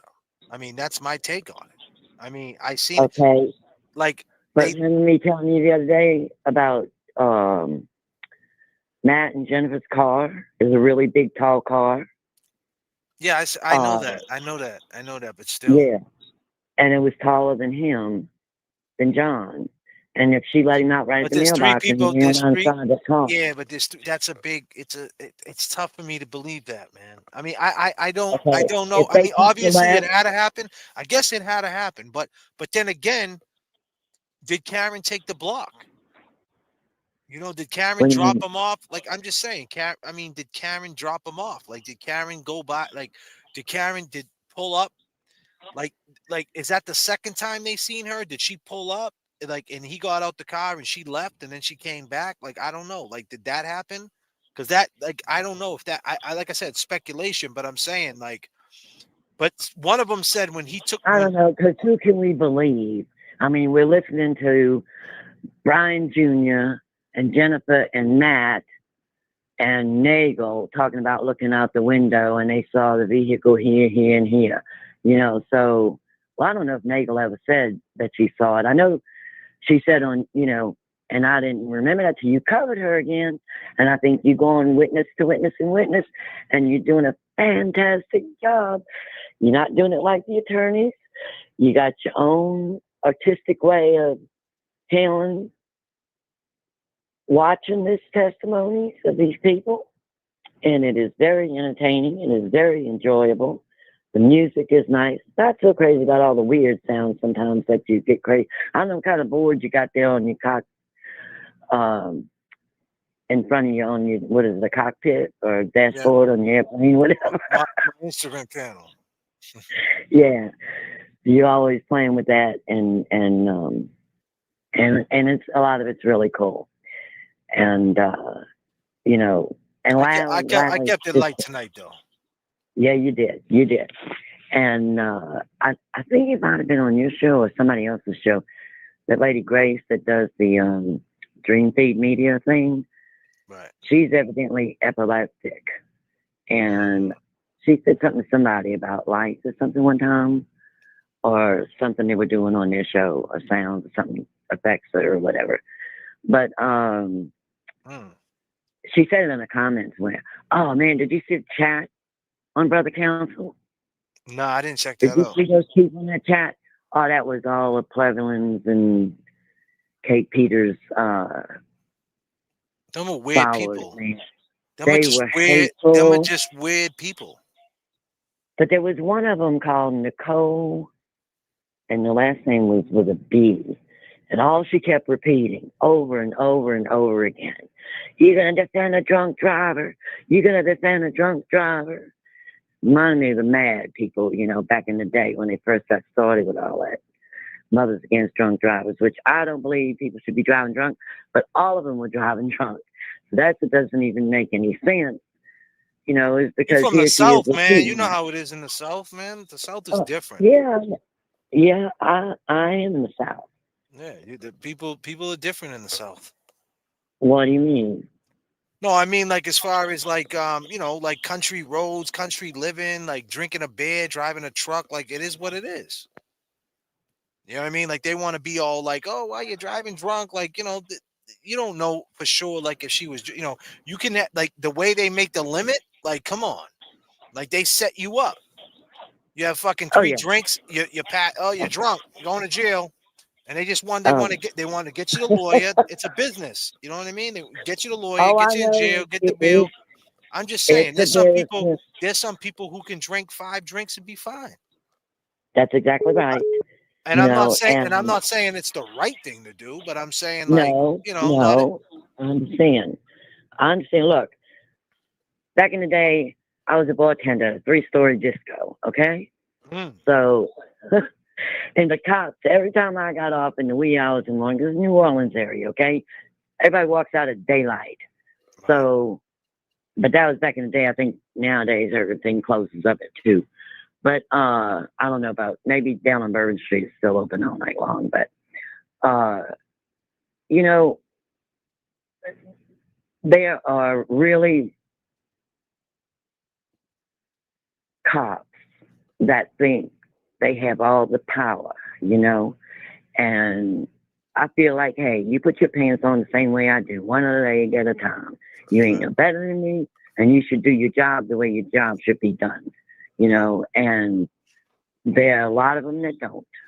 Right. You know, I used to get stopped all the time. I'd be sober as can be because I just got off a 12-hour shift, you know, working waiting tables first before the restaurant closed and then working after the disco started up, and it'd be the next morning, you know, and they would pull me over, and I'd get so sick and tired of it, and I'd say something to them as, look, I don't know why y'all keep doing this. You know who I am, you know, and I know I wasn't speeding because I'm watching my speedometer. I even had one cop. I said, look, let's check my speedometer. It was, you know, nobody on the road. I said, you ride along the side of me, and I'm going to ride. And you tell me, you know, what my speed is I'm going. Because I'm getting sick and tired of being pulled over every time I turn around. You know, y'all are pulling me over. And some of them do that. They just pull over. I mean, I'm not so pretty anymore because I'm 70 years old. But back in the day, I wasn't that hard to look at, you know? So I got pulled over all the time of some of these cops. And then now I live in the Bible Belt, you know, and my kids, I had 4, and they are all on swim teams, and I was coaching. And in the wintertime, trying to get ready for the Junior Olympics, I would take them over to the next town that had a pool that was an indoor pool. And I had a Suburban that seated 9 people. I had my 4 kids and 5 others, or 4 others, I don't know. But the car was full, and I'm heading over there, and I'm going through this little small town. That's what they got around here, a bunch of country small towns. And I'm going through, and there was a speed trap, you know, where one side of the street, the speed limit says 35, and on the other side of the street, it says 25. Anyway, this cop pulled me over. He was a skinhead, you know. Now, we were in the automobile business, and he pulls me over, and he wants to see my title. No shit. And I looked at him, and I told him who I was and what business we owned. And I said, excuse me, the titles to the vehicles, I had a dealer's tag on my car. I said, titles to the vehicles are locked up in the safe. You know, I don't carry a title around in my glove box, and I don't suggest anybody carry a title around in their glove box. Right. You know, or registration. I'm a dealer. And he was giving me a hard time and wanting to know why I had all these kids in my car. No shit. No shit. I mean, there's some assholes out there. They really are. They really are. And I know there's some good police officers too. But I agree with you 100%. And you don't trust any of them until you definitely know who they are, because you know them and you know they're good people. That's right. You know, like Peter Murphy. Yeah. I believe that man is a good man, you know, and he's a cop. So, you know, but I'm looking forward to you covering these witnesses if you're going to keep covering them. And I hope one day you get to Renee Stonebridge. Yeah, I'm gonna get to her for you, Cece. I'm gonna get to her. I'm gonna go look at her. I'm gonna go look at her in a couple of days. I'm gonna go through it myself so I can figure out what's what, so I can understand more what you understand before I go live with it. I kind of want to know, because I know what you're saying. I learned from you, but I kind of want to get a better understanding. You know. No, you need to get your own understanding, and you need to feel your own feelings when you listen to the testimony. Now, Lally's boring to listen to. And let me tell you something. Lally is a liar that lies. And that closing is not evidence. There was no facts or evidence brought into that testimony, any of the testimonies that said what he said about her driving around later and caught on this camera, that camera, and all that baloney. None of that came in as evidence. And closing arguments are not evidence. But you're supposed to sum up the evidence that you presented. And I feel like Karen's attorneys did that, truthfully. Brought up the evidence that they presented. Yeah, Lally he made that shit up. He made stuff up. And that ain't the only time. Even when he was... I mean, the trial was way too fucking long, man. It was crazy, man. It's got to be so different this time. They're gonna be. It's gonna be wild. I mean, I got all the faith in our guys. I hope so, because by the end of it, when that jury did not come back within the first hour with an acquittal, I thought, okay, that was Lally's whole strategy, is to get everybody so freaking confused. Yeah. Because even when you watched him, I think it was when he was questioning Julie Nagel when he was showing that, you know, and she was saying something about the truck, the Suburban wasn't there. And then he goes, I listened to you a couple of times. I went back on it a little bit because I wanted to make sure I was hearing what I was hearing. And when he got further on, and after he's talking, okay, so when you get out there then, and you're talking, you know, to your brother and stuff, the call was first by the mailbox. And then it was by here. So then, you know, he got her admitting the call was moving and stuff. Yeah.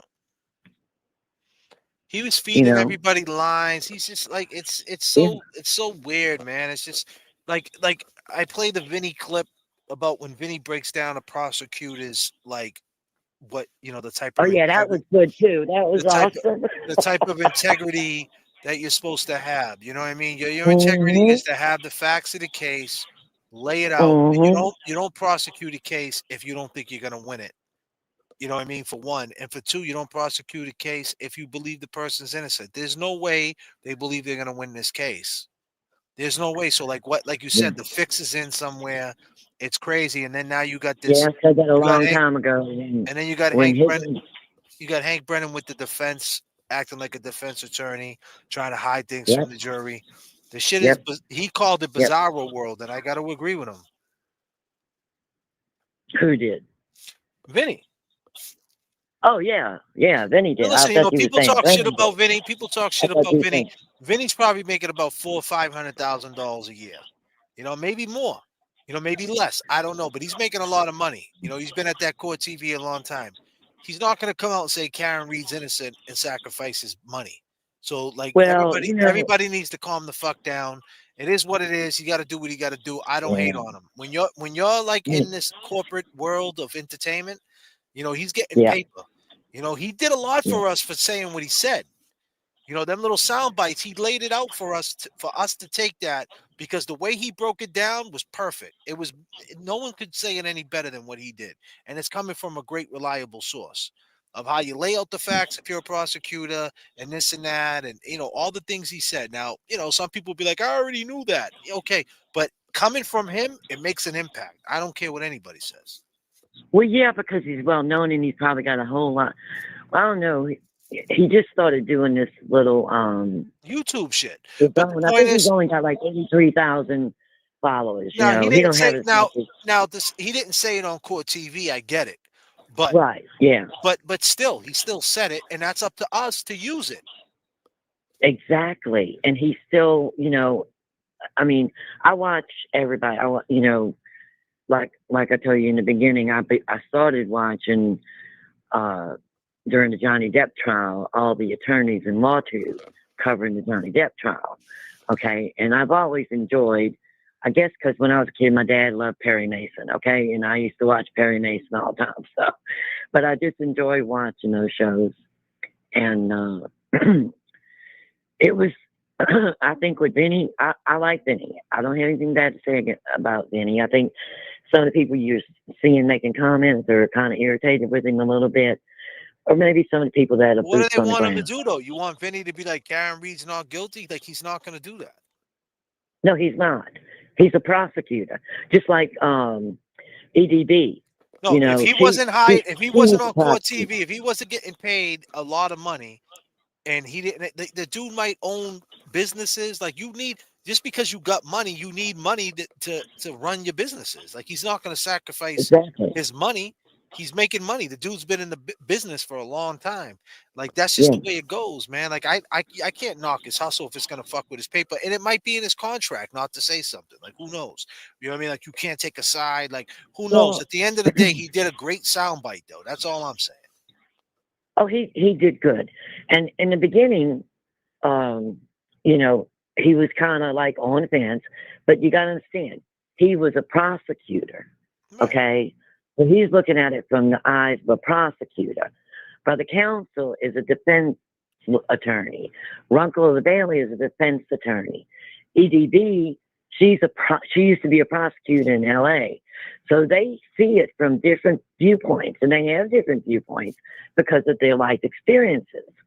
And I enjoy listening to all of theirs. And Vinny's a smart dude, man. Like, Vinny's a smart He guy. is. Like, you know what I mean? Like, to have him to say what he said, like the way he broke it down, and then, like, here's the bottom line is, he said that directly to Hank.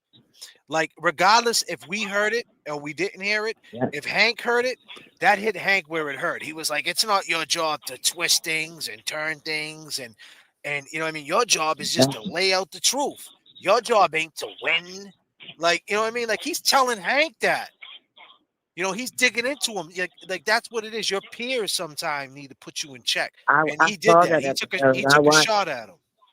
I watched the whole episode, and I was proud of Vinny for finally coming out and taking that stand, because this is ridiculous, And was that because of the Sallyport stuff? that they just got the letter on? Nah, that was before that. He hasn't even spoke on that yet. I'm Oh, sure he he hasn't will. spoken that yet. Wait till he speaks on that. I haven't heard him speak on that. Maybe I Nick don't knows think I something have about either. that. He'll probably I have don't Nick think- on. He'll probably have Nick on about that. Well, Right? I don't know if he will or not, but that's the more fuckery there going on. Nick And reminds me of like a Vinny, you know what I mean? But like on our side, like just like like just cool, calm, breaks down the points. Yeah. Like you know what I mean? You need people like that. You need people that can like be calm. You don't get all worked up like you and Turtle Boy. Yeah, all fucking crazy and shit. I mean, because I'm flying an airplane here, man. It's not easy. I know you are. You know what I mean? But Nick is just cool. But I can't stand that I don't think they should be giving Kevin any airtime. Nah, that guy he should be. Plevlin should be done, man. Because he's not. I He's don't know not why like Vinny has him on. That's why I think everybody don't like him that much, is because he keeps having Kevin on. And it was so funny when Nico called him Plevlin. Plevlin. Yeah. On Court TV. Did you see that? Yeah, I seen that. Yeah. Nick's a funny dude, man. I don't know Nick personally, but I know cats like Nick because we're from the same part of town. And Nick's a cool cat, man. He's a cool cat. But he's doing the right thing, and he's a hustler. You could tell Nick's a hustler, and that's what and that's what it comes down to, And I mean that with respect. Like he's got a swag to him, you know what I mean. So some of these people are bland and they don't have that, and like Vinny's a businessman, and Plevlin just don't fit in that whole thing. Like I don't even know what he's doing there. I don't just know what don't he's fit. doing there. I don't know why. And you know what? At the end of the day, they need to get him out of there because this case is like no other case. There's no other side. That's it. It's over with. It's done with. You know what I mean? Like there's too much reasonable doubt. There's no way you can even have some attorney. I forgot the guy he hit on with Nick and him not long ago. Whitehead dude. Yeah, he's another scumbag. He's from Boston. I know who he is. He represents. He's just another clown. He's just another clown. You know what I mean? He's just a guy that wants like he's looking for attention. You know what I mean? Like I talked to a lawyer before and I said, "You think Karen Reed's guilty or not guilty?" You know what he told me? This is what he told me. He said whatever the jury decides, that's what she is. That was his take on it, and that's most lawyers' take. Like at the end of the day, I do this every day. If they find her not guilty, hey, it's cool. If they don't, whatever. Like, you know what I mean? And the people who put this, like, some people just hate Karen because she is a unicorn, man. She did something that never been done. She's being arrested for a cop's murder, right? Tried for it. She got this huge community. Everybody's in front of the courthouse cheering for her. She's got the best lawyers. It wasn't supposed to go this way. And some people hate. Some people just hate. Yeah. And, one thing Kate kept bringing up to Brother Counsel, was that, if the ARCA guys were so, right, then how come 9 out of 3 or however many of the jurors, was going to consider, the DUI that she accidentally backed up. And the thing is, that's what gets me. And I hope about the whole last trial is that how in the world, if they don't think she hit him with the car to kill him, then why are you going to, vote yes, that she probably hit him because she was drunk? Yeah, it's the same thing. Either the car did it or the car didn't do it. Right. It's a trick, man. If you read this, the thumbnail, right? That's what I said. They're trying to trick the jury. They're trying to railroad her. They're trying to trick the jury. Like they're trying to trick them. That's what they're trying to do. They're trying to make the jury say, well, what, like we're being instructed to do this. Like, you know what I mean? Like they're tricking the jury. They want to get her. They want to get her locked up, and then she'll fight it in appeal. Like it's fucked up what they're doing to her, man. They should just dismiss this more case. Money, more money, more money, more money. Well, they know if they dismiss That's this what they're case, after. they know if they find her not guilty, she walks out that courthouse and she could get on these platforms. They know all hell's gonna break loose. Like it's you know what I mean. They got to give it a shot. They're all in now. You know what I mean? They're already in the casino. It's like they're going all out. They're gambling. That's all they're doing. And you know what? You know how it is when you leave the casino. You either win or you lose. There's no gray area, Yep. right? So we're gonna see. Yep. But CC, I And a lot of appreciate. times you can win and you can be way up high and sit there too long and wind up giving it back. So, it's just we know but about that. I didn't think Brennan was gonna be a good thing at all from the beginning. I think you Yeah, you remember me did. saying that. Yeah, I do. I really didn't. I think came in optimistic. you Because did. I thought maybe maybe we could see the light at the end of the tunnel. I didn't think it was going to be like this. I didn't. But you know what? We still can have some hope for this man. Because I hope that he just waves the white flag. You know what I mean? What's he going to do about when this motion to dismiss comes out because of this video of Higgins being held, and exculpatory evidence that they never turned over? That's breaking the Brady law. So he's going to have a lot to answer for. CC, And I don't know how Nick Rocco just said, I'm curious what Vinny thinks of the new info that the defense just put out. We're going to see, Nick. We're going to see. He just asked the same question. I can't wait to see it. I'm going to see what he's already ticked. He's going to say that this shit should be dismissed. That's what he's going to say. Yeah. But listen, CC, I'm going to take the next call and then I'm going to wrap this up. All right, CC? All righty. Good night. And listen, even though I don't call in sometimes, I'm still watching you, okay? I appreciate you, sweetheart. Good stuff. Peace and love. Love it. CC, ladies and gentlemen, one of my great callers that calls in all the time. I really appreciate everybody's time. Came out tonight, flying solo tonight. We had some fun up in here. For sure, we had some fun. Nick Rocco up in the chat, entertaining you folks. Josie Lou, with her passion. She broke down her beliefs tonight. She came through with a nice big donation. I really appreciate that. That was awesome. I really do. I never got something like that on a super chat. That's great. I really appreciate that, Josie. And I appreciate your passion. And next time I'm going to say Krolowski, Joe, if it happened to your client. Oh yeah, that dude. Nick, what do you call it? He defended Gary Zarola. Gary Zarola was a lawyer from the North Shore, from Lynn, Mass. I know Gary. I grew up with Gary. Well, I didn't grow up with him, but I know I there was a space in time where I knew him. He was a DA in Lynn Court, and I knew Gary. I know Gary, put it that way. He was my lawyer for some cases, but he was a rapist lawyer. And the reason why his cases weren't blown up, Gary Zarola, Google him. Gary Zarola, Zerola. The only reason why he got found guilty, he got 10 years. The only reason why it wasn't big is because it was going on when the Karen Reed case was going on. And he defended him. But the point is, the way his closing argument was so fucked up to like rape, the way he like talked about it. Like that guy you're talking about, Joe, whatever, Kurowski, like he's very rigid. Like the way he broke it down, like, he didn't really do this and he didn't do that. Listen, it was just ugly. When they were trying to cop the plea to get less, because he got found guilty. So then he was trying to like talk to the judge not to give him, not to smoke him and not to give him so much time. And the way he broke it down, like just to, you know what I mean? Like still protected him. And it's like, this dude was a lawyer, man, had 3 rape cases at the same time. Gary Zarola. But yeah, he was his lawyer. And during sentencing, he said a lot of wild shit.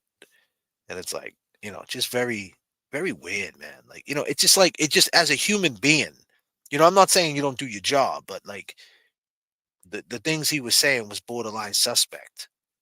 And now here he is on the Karen Reed case because he used to be Collins' lawyer or something, running his mouth.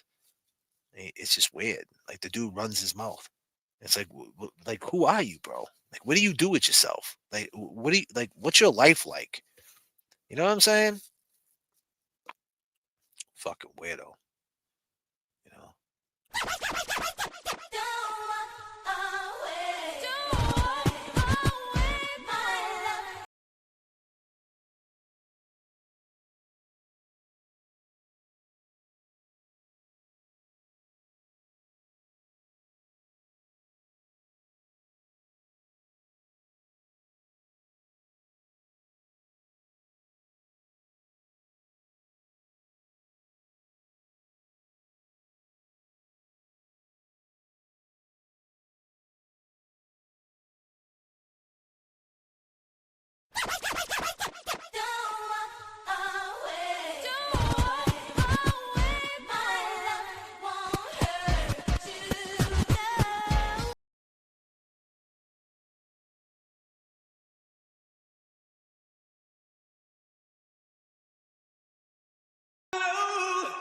If I can face it again, I can't stop now.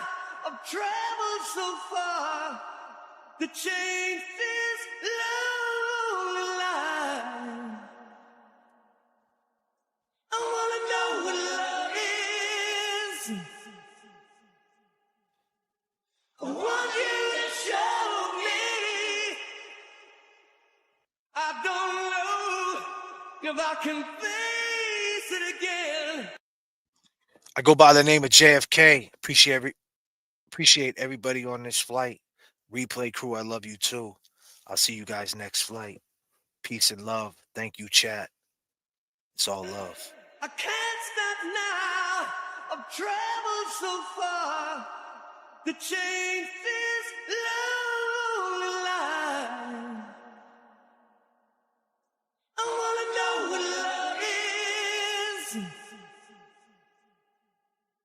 I want you to show me. I don't know if I can face it again. I can't stop now. I've traveled so far to change this lonely life. I wanna know what love is.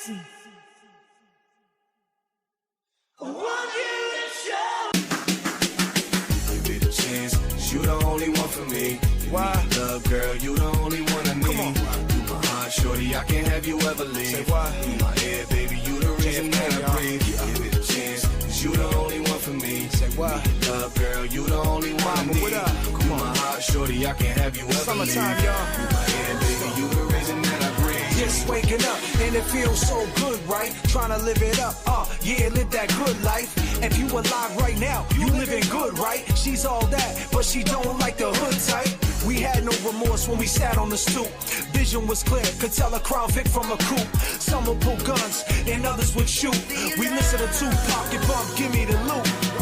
I mean, I'm just trying to shake the culture, trying to pick you up, baby girl, on this culture. Too many vultures that stay on this Snapchat. I wanna know you, wanna know what you laugh at. Taking you back to them days, right? Sitting on the porch, yeah, we used to play fight. Day and night, you know where you can find me. This is for all my people, trapped up in the 90s. For real. Bit of change, you the only one for me. Give me your love, girl, you the only one I need. You my heart, shorty, I can't have you ever leave. You my air, baby, you the reason that I breathe. Give it a chance, cause you the only one for me. Give me your love, girl, you the only one I need. You my heart, shorty, I can't have you ever leave. You my air, baby, you the reason that I breathe. Summertime dime, hot like June and July. Superfly, the only woman that had drew my eyes. Cupid hit me in the spine, gotta make her mine. Thinking I'ma drop the bomb, yeah, in due time. Flew through in the coupe just to swoop you. You ain't never met one like me, not what you used to. I keep a smile on that face, no boo-hoo. And I ain't just doing it for that boom-boom, it's what I do, boo. Sliding in DMs like we could be friends. I ain't the one for the creeping, cheating and keeping secrets, no. I get up in the deep end, leave it leaking. You gon' give me every reason to keep believing, yeah. You got everything you wanna have in your bag. Popping tags, you got the tab and you got that ass to make them stop and stare, but I ain't getting mad. Cause that thing fat and try and see it bounce back. Give it a chance, you the only one for me. Give me your love, girl, you the ever leave. You my air, baby, you the reason that I breathe. Give it a chance, cause you the only one for me. Give me your love, girl, you the only one I need. You my heart, shorty, I can't have you ever leave. Yeah, baby, you the reason that I breathe. The truth about Roni, she's a sweet old girl. About the sweetest little girl in the whole wide world. She make the toughest homeboy fall deep in love. And once you've had a Roni, you never give her up. She's a special kind of girl that makes daddy feel proud. You know the kind of girl that stands out in the crowd. Find a tenderoni and a Roni so right. I think I'm gonna love her for the rest of my life. Come on, give it a chance. You the only one for me. Give me your love, girl. You the only one I need. You my heart, shorty. I can't have you ever leave. You my air, baby. You the reason that I breathe. Give it a chance, cause you the only one for me. Give me your love, girl. You the only one I need. You my heart, shorty. I can't have you ever leave. You my air, baby. You the reason that I breathe. 5, 4, 3, 2, 1, 0. This one's explosive.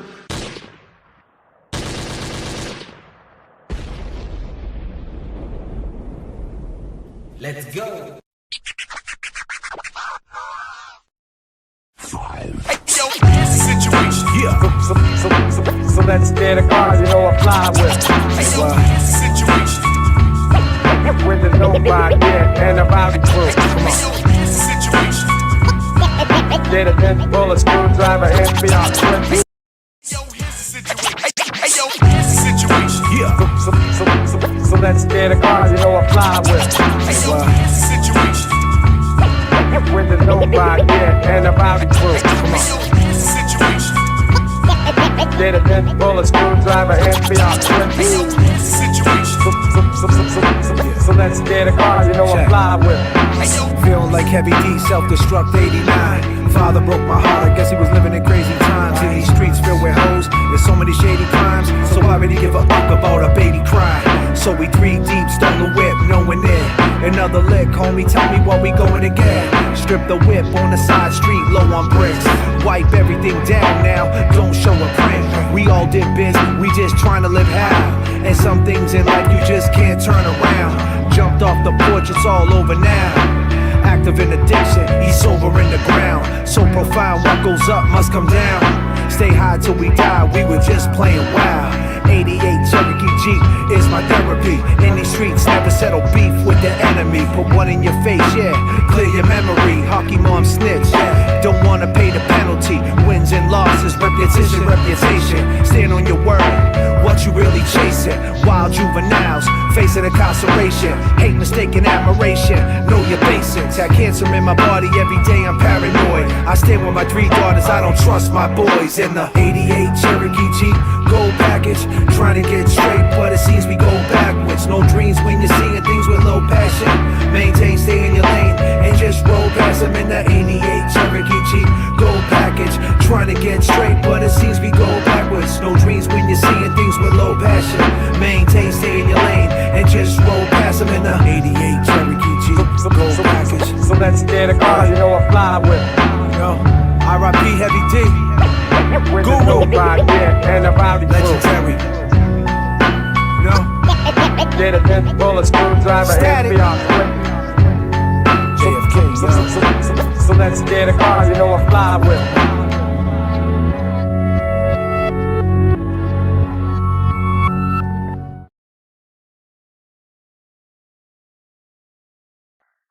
You're rocking with the best. Break it off. You're rocking with the best. Break it off. You're rocking with the best. Break it off. You're rocking with the best. yo, here's the situation. Hey, yo, here's the situation. Yeah. So let's get a car, you know, I fly with. Hey, yo, here's the situation. With the nobody, yeah, and about the crew. Come on. Hey, yo, here's the situation. Motherfucker. You listening to me? Pay attention to what I'm saying, motherfucker. Get get it, then pull a screwdriver, FBI, so let's get a car, you know I'm fly with. Feeling like Heavy D, self-destruct 89. Father broke my heart, I guess he was living in crazy times. In these streets filled with hoes, there's so many shady crimes. So why would he give a fuck about a baby crying? So we 3 deep, stole the whip, no one there. Another lick, homie, tell me what we going again. Strip the whip on the side street, low on bricks. Wipe everything down now, don't show a print. We all did. Why? Read between the lines. Yeah. Why? I know you feeling hurt, your mind flipped. That was a moment in time, can't rewind it. I seen your call, can't talk, declined it. Said I was sorry, liquor had me blinded. I know about your issues, you're not feeling well. What you going through, girl, is a living hell. Sometimes I bug out, I just flip and yell. Just come out tonight, we can sip and chill. I know about that night at the Pats game. You was real comfortable, and that's lame. When I bring it up, you act strange. That's okay, I ain't saying no names. Glad you pulled up though, we can take your Lex. I told you before, that girl, see, that's my ex. You gotta chill. Can't believe what you read in text. It's me and you right now, don't be complex. Now it's fine food, proper pints. Storm coming through after 2, lots of white. We gonna be snowed in, so let's stop the fights. I know you wanna talk, girl, but not tonight. Got a text by C, he at the other spot. He there with his brother in that other cop. JM over there too, she just a soccer mom. Let's head over there, see what they talk about. I don't know what it is, but I feel like I've been sleeping. Life keeps going by, please tell me why am I living? Poison in my mind, losing sight now with this blind vision. I don't know what it is, but I feel like